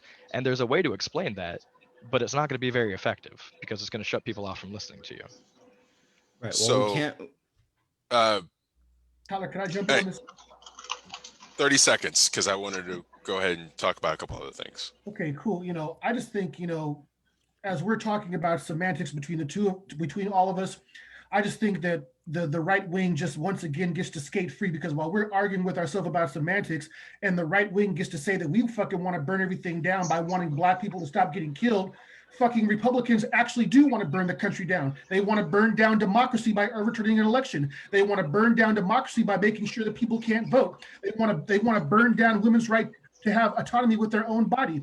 They want to burn down, income inequality, where they want to have a permanent underclass of people who are always going to be starving. They want to burn down society by letting corporatists rule everything and control the means of production and control wages and control everything, so people don't have any power. They want to burn down collective bargaining so people can't come together and fight for higher wages and fight for better benefits. And they're doing it. The right wing are very good at what they do. They know how to use semantics, but they actually do what they say they're going to do. They're very good at the projection game. When they say that Democrats want to burn everything down, and we're thugs and looters and rioters and don't care about law and order, that's projection. And they say things and they repeat it so well for so long that everybody believes the bullshit that they're saying. Call me a commie, but you know what? I'm a commie because you know what? I do believe that people should have health care. I believe that people should have a living wage. I believe that people should have a place to stay. I believe that people should have a good education. If that makes me a liberal, Marxist, anarchist, commie, Antifa bastard, then goddamn it, that's what I am. Maybe we should start fighting back and stop being pussies all the time. Kylan, and keep the Republicans involved. Kylan, nobody here thinks you're. I know. I'm just. It's just I. Can I say something really quick just to clarify? Really quick. 5 seconds. Okay. I will literally keep it to you. When I'm talking about the Republicans, I'm not talking about the people living out in the Midwest. I'm not talking about everyday working people like you and I. I'm talking about the leadership. I'm saying I have more in common with the everyday people in the Republican Party than I do with the leadership of my own party, and then they probably do with the leadership of their party. And last point on that, we need to remember that there's more than just the coasts, and the country is more than that. But speaking of the country that being more than that, one thing that did affect a large portion of our country, all but one county on the coast actually, was the hurricane season this year. It was a record year in all metrics almost. In The Sharpie. most name in Sharpie. That wasn't this year though. What? Big true though, man. Big true. That was like That was last year. Can you believe it? See, this is where the time dichotomy is coming. But Time is mush. time is mush. Thank you, Jordan. That's perfect. But we had the most named storms of any hurricane season ever. This is only the second time that we've run out of names and we had to use the Greek alphabet. And pretty much every county except for one near Tallahassee had some form of a hurricane advisory or tropical storm advisory this year. We had the most named storms make landfall here in the United States, one of which, Hurricane Laura, was one of the strongest hurricanes to ever hit the Gulf Coast. Most people forget that happened in August 27th. We had a hurricane that was a Category 4 with 150 mile per hour winds that hit and basically destroyed stuff. It's not even that. The strongest hurricane of this year, Iota, basically decimated the same spot that was hit by a hurricane the week before in Nicaragua. Nobody remembers that. Anyway, before I get on a little soapbox about that kind of stuff, being lost. Another thing that happened in Q3 this year was the explosion in Lebanon, one of the largest non-nuclear explosions ever. We got to pray for Lebanon. We got to help those people out. But they also have to help themselves with their government. So hopefully they can do something new there. We had the Japanese Prime Minister Abe resign. Abe's been the prime minister as long as I remember that there was a prime minister in Japan, so that was something kind of cool for me that happened. It's just been a weird cluster of a year, but at this point, speaking on Q4, we've basically been talking about Q4 here in this podcast for the whole entire time. The Q4 basically was the election, the next wave of the COVID pandemic here in the United States. While other countries have basically returned somewhat to normal, we have just basically been in a state of flux here. The fires here. Everybody remembers when the sky was orange, right? In September here in California. Fun. Eerie. That was No. a day. I was down here. It was all good. Oh, down in LA, it was fine. Yeah, up here in Northern California. Good for you. I know. In Northern California, the sky stayed dark. We're also Dude, happy for I'm you a girls. photographer. If it was red outside, I would have been out taking photographs. Fuck yeah. I feel like we also had With an us N95. Northerners. Yeah, we are. Yeah, we speaking of N95s, we all had practice with N95s because of the previous years. Yep, with We're already all the wearing it. wildfires. Like wearing a mask, no problem. So those are all big things. But I think one of the biggest things that happened in the fourth quarter, obviously we had the final surge of COVID. Final. The final? I'm saying Of 2020. Final of 2020. The final surge of COVID-19. What It's the about COVID-20? final countdown. But UK one of COVID. the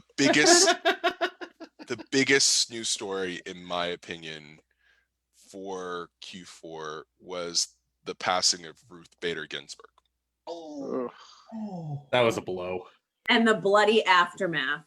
And the aftermath that happened there. So I do know that our Ruth was very close to all of us because we are center left or very far left, depending on who you ask. I didn't say anything. I didn't say anything. I knew who that was directed at. But, you know, when that happened in the beginning of, or the end, was the middle of October, I'm sorry.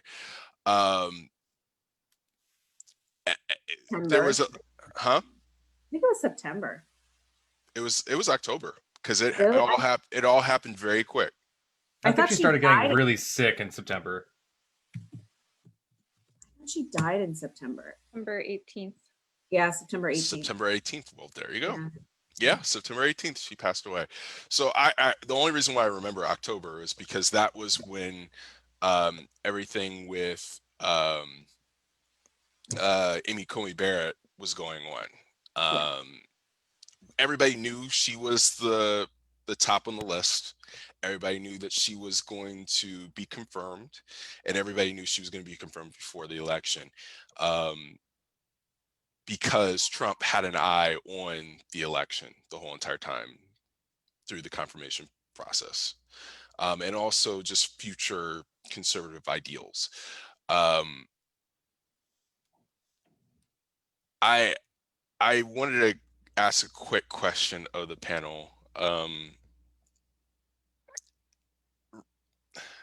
Ruth Bader Ginsburg opened up so many doors for women in general, in not just in the law, essentially, or as judges or as attorneys or anything, but just in general, she's opened up a lot of doors. How do we think that Amy Coney Barrett is going to do for that? Is she going to close the doors that Ruth opened? Is that even a question? I don't think she's going to close doors. I don't think she's going to close doors for women. I don't think she's really going to make much of an impact on that issue. I think the bigger concerns are how she's going to rule on issues related to marriage equality, transgender individuals and their rights, adoption rights for LGBTQ individuals, and obviously abortion. But that, Roe v. Wade is such an old decision. It's like 50-something years old at this point. I don't believe it's getting overturned. The really real concern is the marriage equality decision getting overturned. I would agree with that.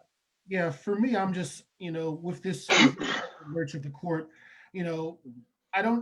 I don't see it too much as bringing in a Christian theocracy yet. I see some dangers that, a lot of their most recent rulings, when we're talking about COVID restrictions, anything having to do with the church, they're overruling states on that. So I think they're going to be giving the church even more power than they already have. By the way, the church needs to be taxed. That's my thing. They're a special interest, like any other special interest, like a corporation. A conversation for another time, Kylan. But I also think the Supreme Court is going to just continue what's been going on the last 15 years, and that is a pro-corporate, anti-worker, court. So I don't see Amy Coney Barrett, really impacting the court as much as people think, because the court has already been impacted. All we've done is just take 5-4 shitty rulings, and we're going to make them 6-3 shitty rulings. Yeah. And everybody needs to also recognize about how Amy Coney Barrett's nomination announcement started off the pandemic within the White House. So I don't know if it started it off. Like, there were little pockets of it. It's the best thing she's done so far. It was basically a super spreader event within the White House, and that I think did not help the president during the election, for sure. But who knows? Because he lost by 7 million votes. So I definitely wanted to touch on that subject. But next, I wanted to talk about the hope for the new year, and that's basically going to be our fun topic for for this episode. We're going to end it off on a good note, and what our hopes and dreams and stuff are going to be for 2021. If we rewind this 12 months ago, 2019, 2019 is so bad. 2020 is going to be our year. It's going to be great. It's going to be a wonderful year. I'm going to do this. I'm going to do that. I'm going to travel. We have to be realistic how this is right now.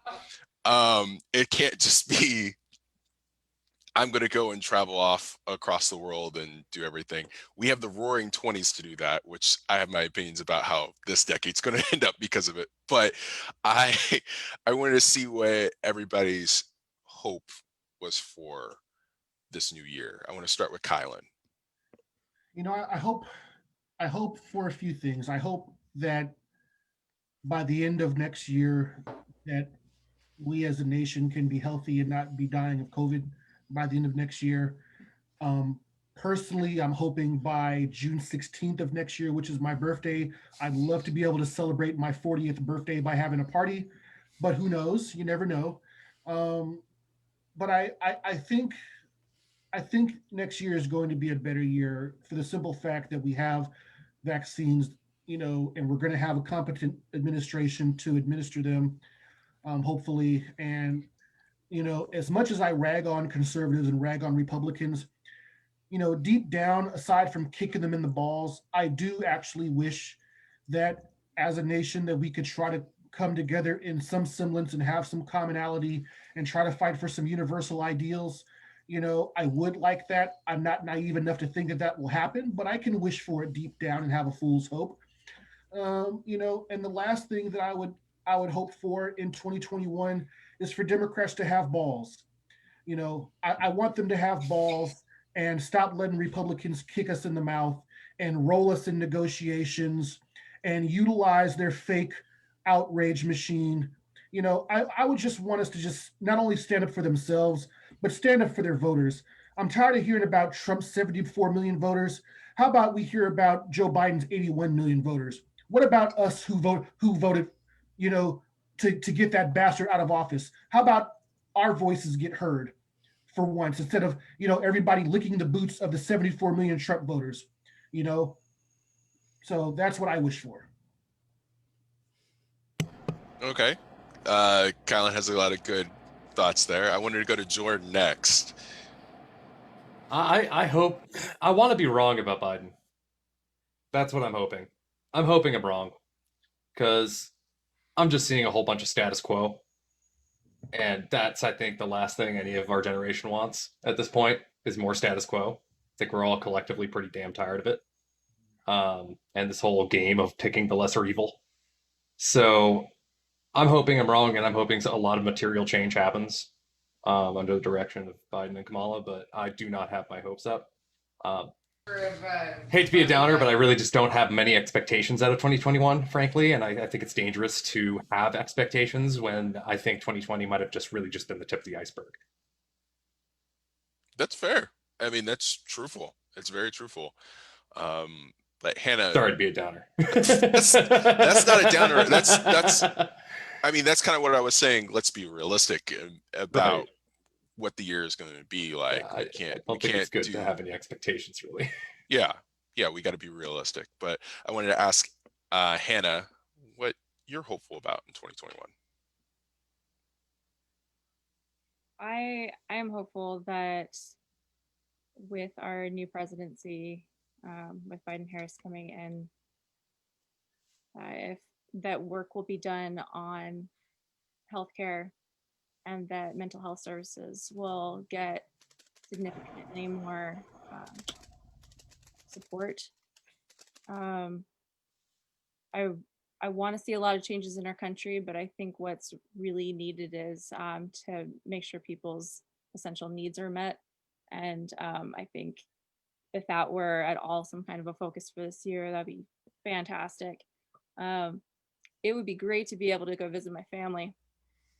That would be super awesome. And I have some hope that that might be possible, but I really am not banking on it. So I'm hopeful that we will all learn how to connect well with one another in our current states, and that friendships will be strengthened, and that people will reach out to the people that they need to be able to stay mentally healthy and emotionally well. I really just want people to get their medical and mental needs met, and for us to be able to feel a little bit more foundational for what's coming, and for the next stages of COVID and eradicating it from our populations. Okay. Jake, what are you hopeful for 2021? You're on mute though. I'm going to respond in two ways. First, like the lighthearted hope. I would love to dance at a party with my friends again this year. In a more realistic way, I'd like to see some really fantastic, groundbreaking steps in science. One of the things I thought was really cool about this year was there was some really kind of fantastic breakthroughs in science, and some of them did get kind of swept under the rug by the sheer weight of garbage of 2020. So as somebody who looks to the future with excitement where technology is involved, I think we're poised on the edge of some really interesting things that I would like to see advanced. And I think that if some intelligent minds were in charge of our politics, hopefully Biden being that mind and putting the right people in charge of the various putting money where it should be, science, education, nutrition, those kinds of things, that maybe we'll utilize these fantastic potential advancements in science to do something good for people for once. A la polio vaccine, Mm-hmm. Mm-hmm. And, just with some of the technology that they've found that's been successful with the COVID vaccines, maybe we'll have even more vaccines for other dangerous diseases here in the future because of it. But me and Jordan are going to be at the rave together. Yep.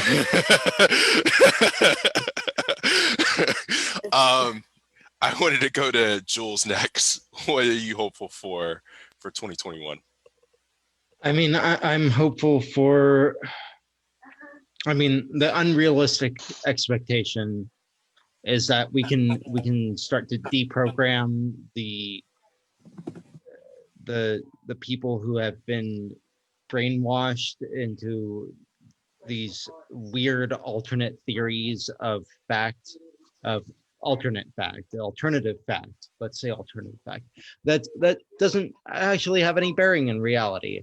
I'm hoping that we can figure out a way that we can bring forward our ideas and show people that there are other ways to do things, and we don't have to use violence as a way to demonstrate that's the only way to do it.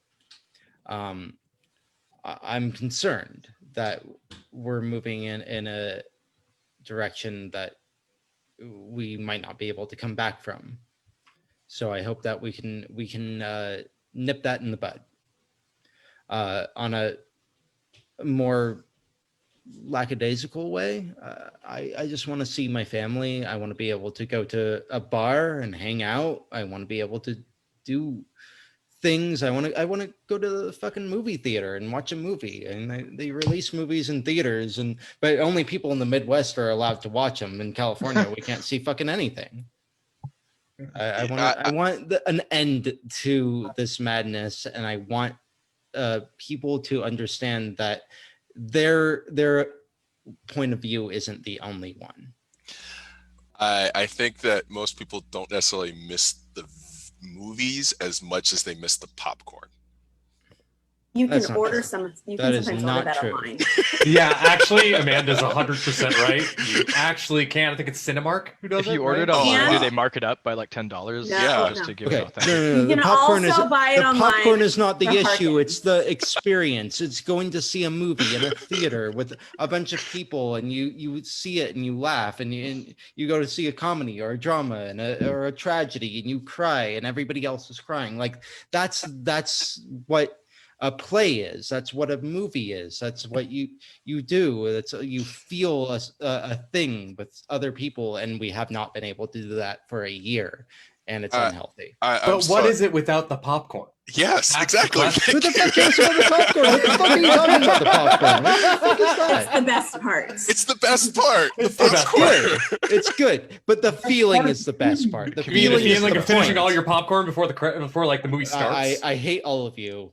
I hate all of you. I'm gonna I'm with you, ask. Jules. Jules, we can feel a sense of community and hating them. It's okay. See, okay. I'm gonna ask everybody that's watching right now. Put in the comments: is the movie theater good because of the popcorn, or is it good because of the experience of watching the movie? I with can other make a people? fucking popcorn at home. Who the fuck It's cares not about the popcorn? same. You It's can't not make the that same. popcorn. You can't make that popcorn. I don't at have home. that kind of canola I oil at home. could if I wanted to. I don't give a shit about the popcorn. I care about like going to a horror movie and everybody screams at the same fucking time because that's the fun. Okay, of with the whole horror movie, All right, that's all right, fair. all right. That's Okay. fair. Comedy, All right. a I'll drama, give you that. a tragedy. Everybody's feeling the same emotions Yeah. at the same time, and we're all. It's a collective experience. Like, Yes. don't fucking talk to me about the popcorn. Fuck the popcorn. I'll take your popcorn. I'm So, also an outlaw. I bring I'm my dead. Oh my god. so Amanda is gonna take Jules's popcorn, and she's also gonna be hopeful for what in 2021? I'm hopeful that, well, okay, so my favorite movie theater chain is Harkins. It's an Arizona Bay theater chain. It has the best popcorn in the world that I've ever tasted and the best fake butter topping. And I got a big party bag of it sent to me for Christmas. So I'm hopeful that I can figure out how to order it online myself. Also, another lighthearted kind of thing, I am really hopeful that I can get the vaccine so I can go to the Shire on my adventure to New Zealand with my parents.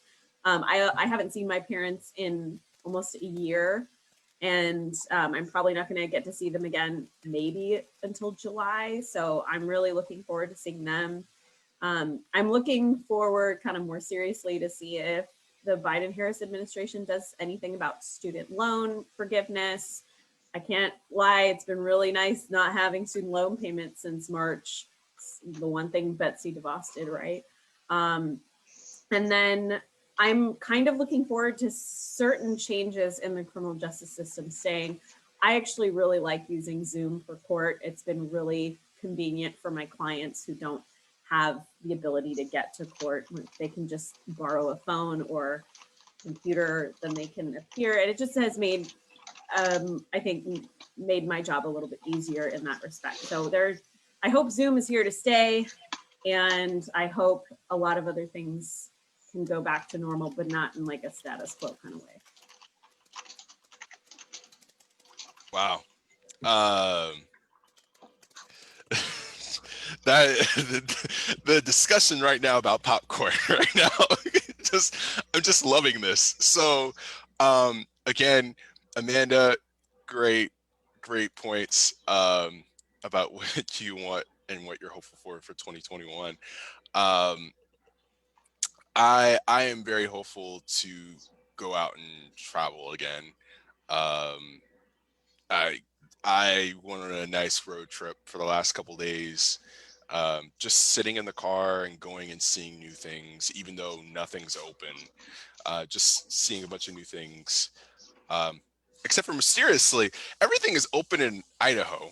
And it was a very weird feeling to be there and see restaurants full and bars open and things like that, and feeling weird about being around that. So that was one thing for me. I also just want to go to parties. I just want to go to parties again. I just miss that collective experience, um, that collective energy. Kind of like what Jules is saying about movie theaters, but in a different aspect. So that's kind of how I feel. But one person I am forgetting actually in all of this is Daniel. Daniel, what are you hopeful for in the new year?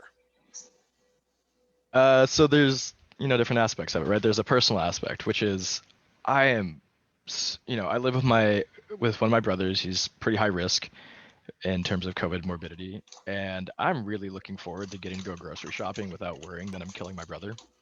I'm like pretty excited for that.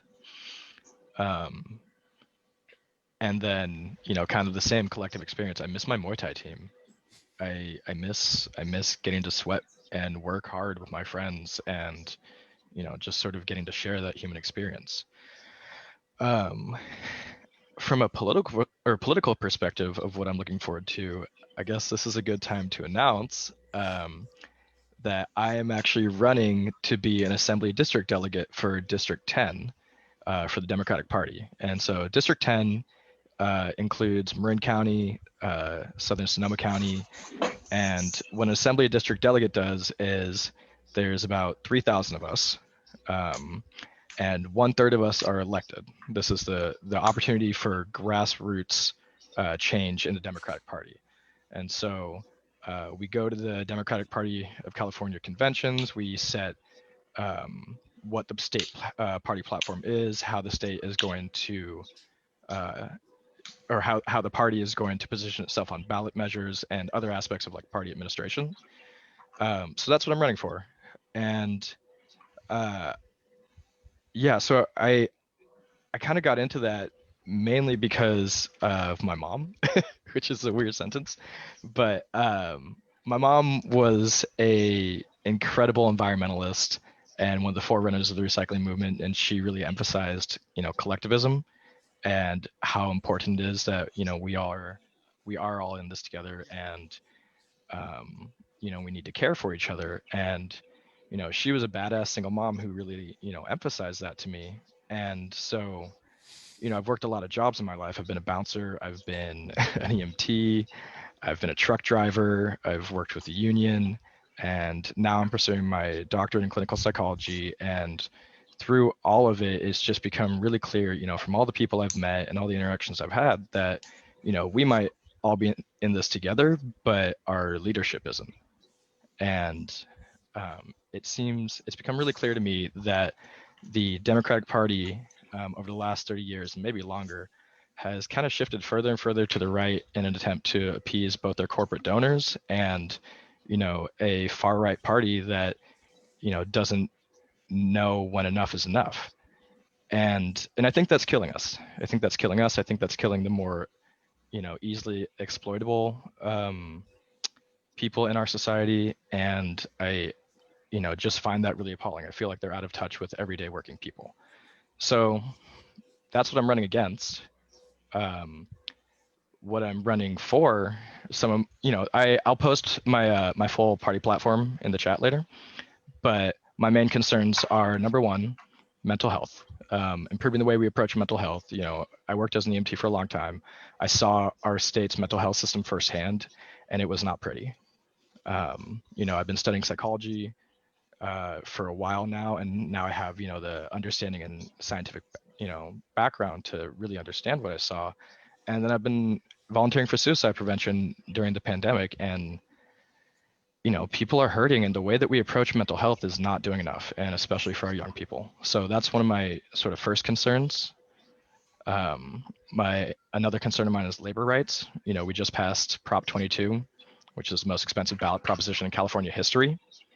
If you want to hear more about that, you could refer back to the ballot propositions podcast I hosted, which will also be a little bit depressing. I wasn't gonna say it. I was Yeah. just gonna.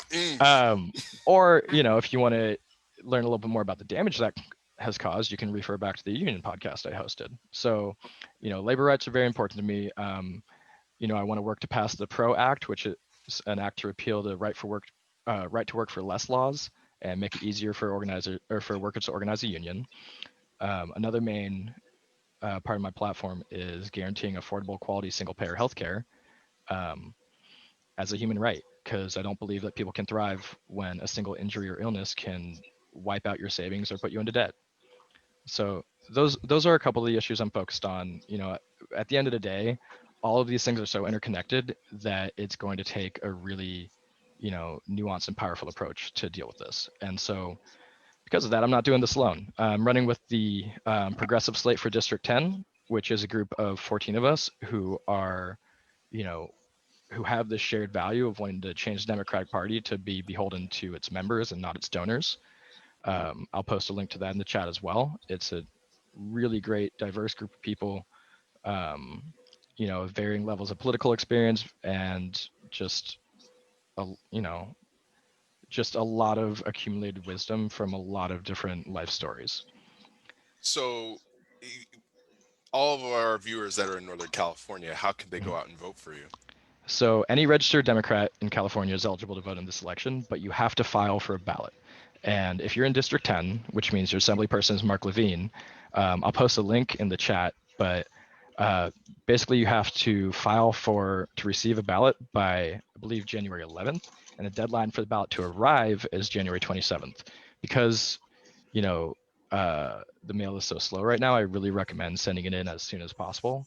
And, I would love y'all's support. If you like what I say, if you, feel as I feel that, we really need to meet these oncoming issues of climate change, rising nationalism, rising fascism. Like, we can't keep an incremental approach. We need to make radical change in order to meet these challenges. So, I would love your support voting for me, voting for the other people on my slate. And that's what I got. Well, this has been a jam-packed 140 minutes of year in review. I really appreciate. It's been a big year. We had a lot to cover. Whoa, hold on there, Tyler. You can't end a podcast without hearing from Alex. Well, hold on now, Alex. Do we have a disembodied? Oh my gosh, it's Alex! Hey, real quick, before we end the podcast, first off, can we give a big hand to Tyler, who's taken over moderating duties the last couple of times? Great fucking job, dude. Seriously. Thank you. Hell yeah. I wanted to get Very on this nice. podcast real quick. I've been watching the entire thing. This has been one of the greatest episodes of the year. So, guys, pat yourself on the back for that. I've been loving it. I also want to give a shout out to everybody here. From starting with Tyler. Again, great job moderating tonight and the last couple ones you've done, dude. Excellent job.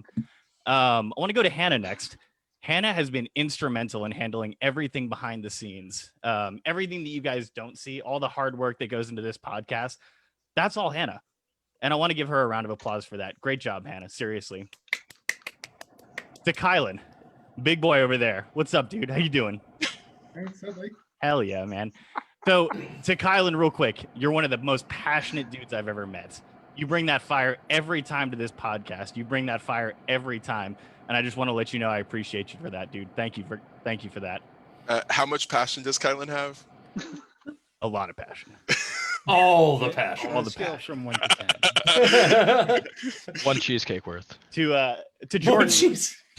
To Jordan, you haven't been on a lot of podcasts yet. I hope that changes because you bring it every night, dude. Love you, man. Seriously, great job tonight. And fix the blur in the back of your screen, dude. It looks really weird. So I think that's on it's purpose. bokeh. It's bokeh.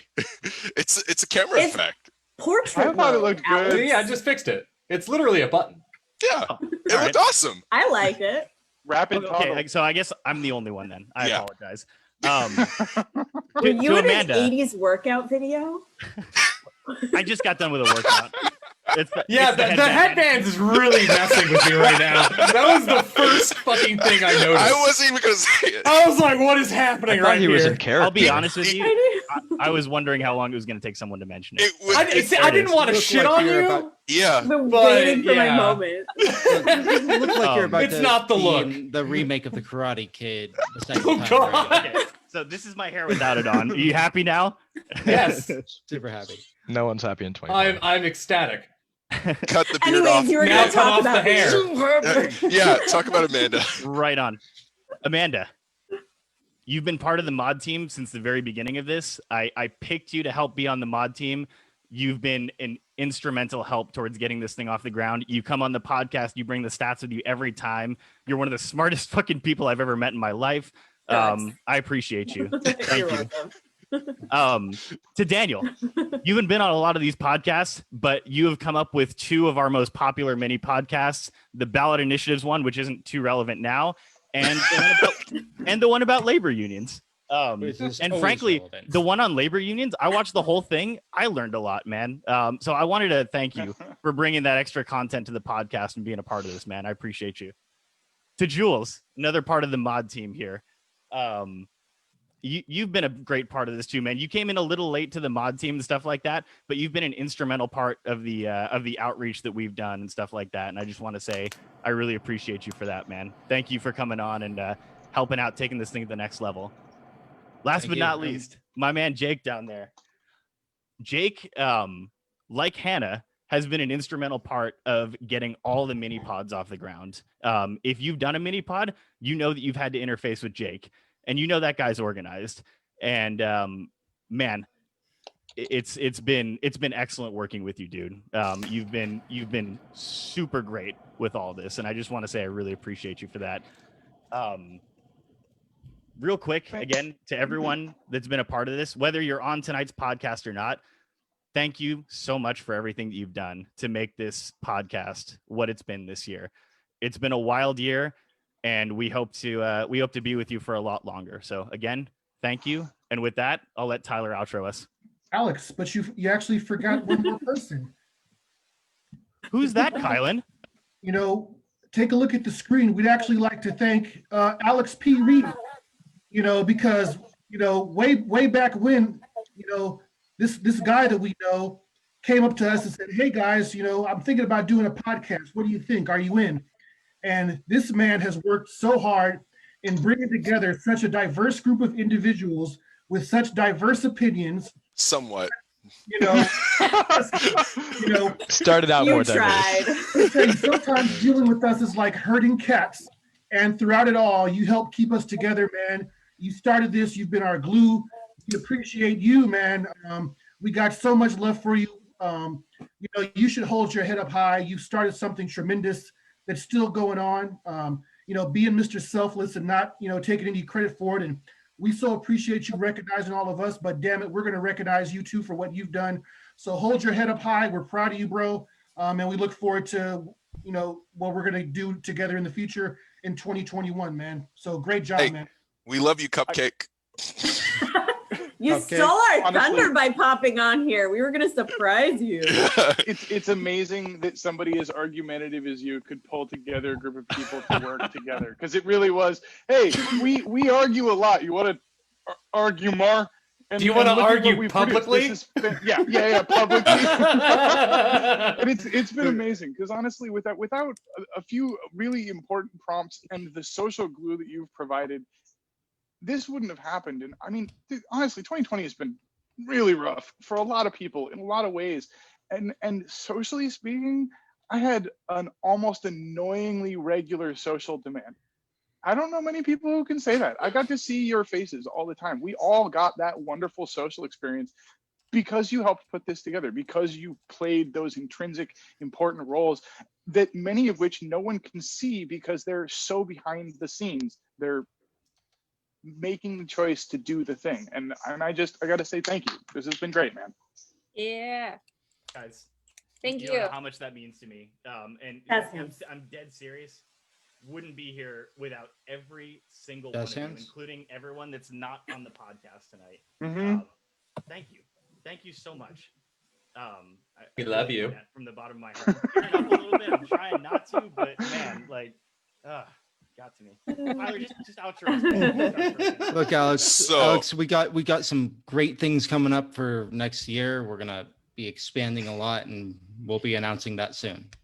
Mm-hmm. We have a lot of fun to come in the future, and I love all you guys. I love all of our viewers and listeners.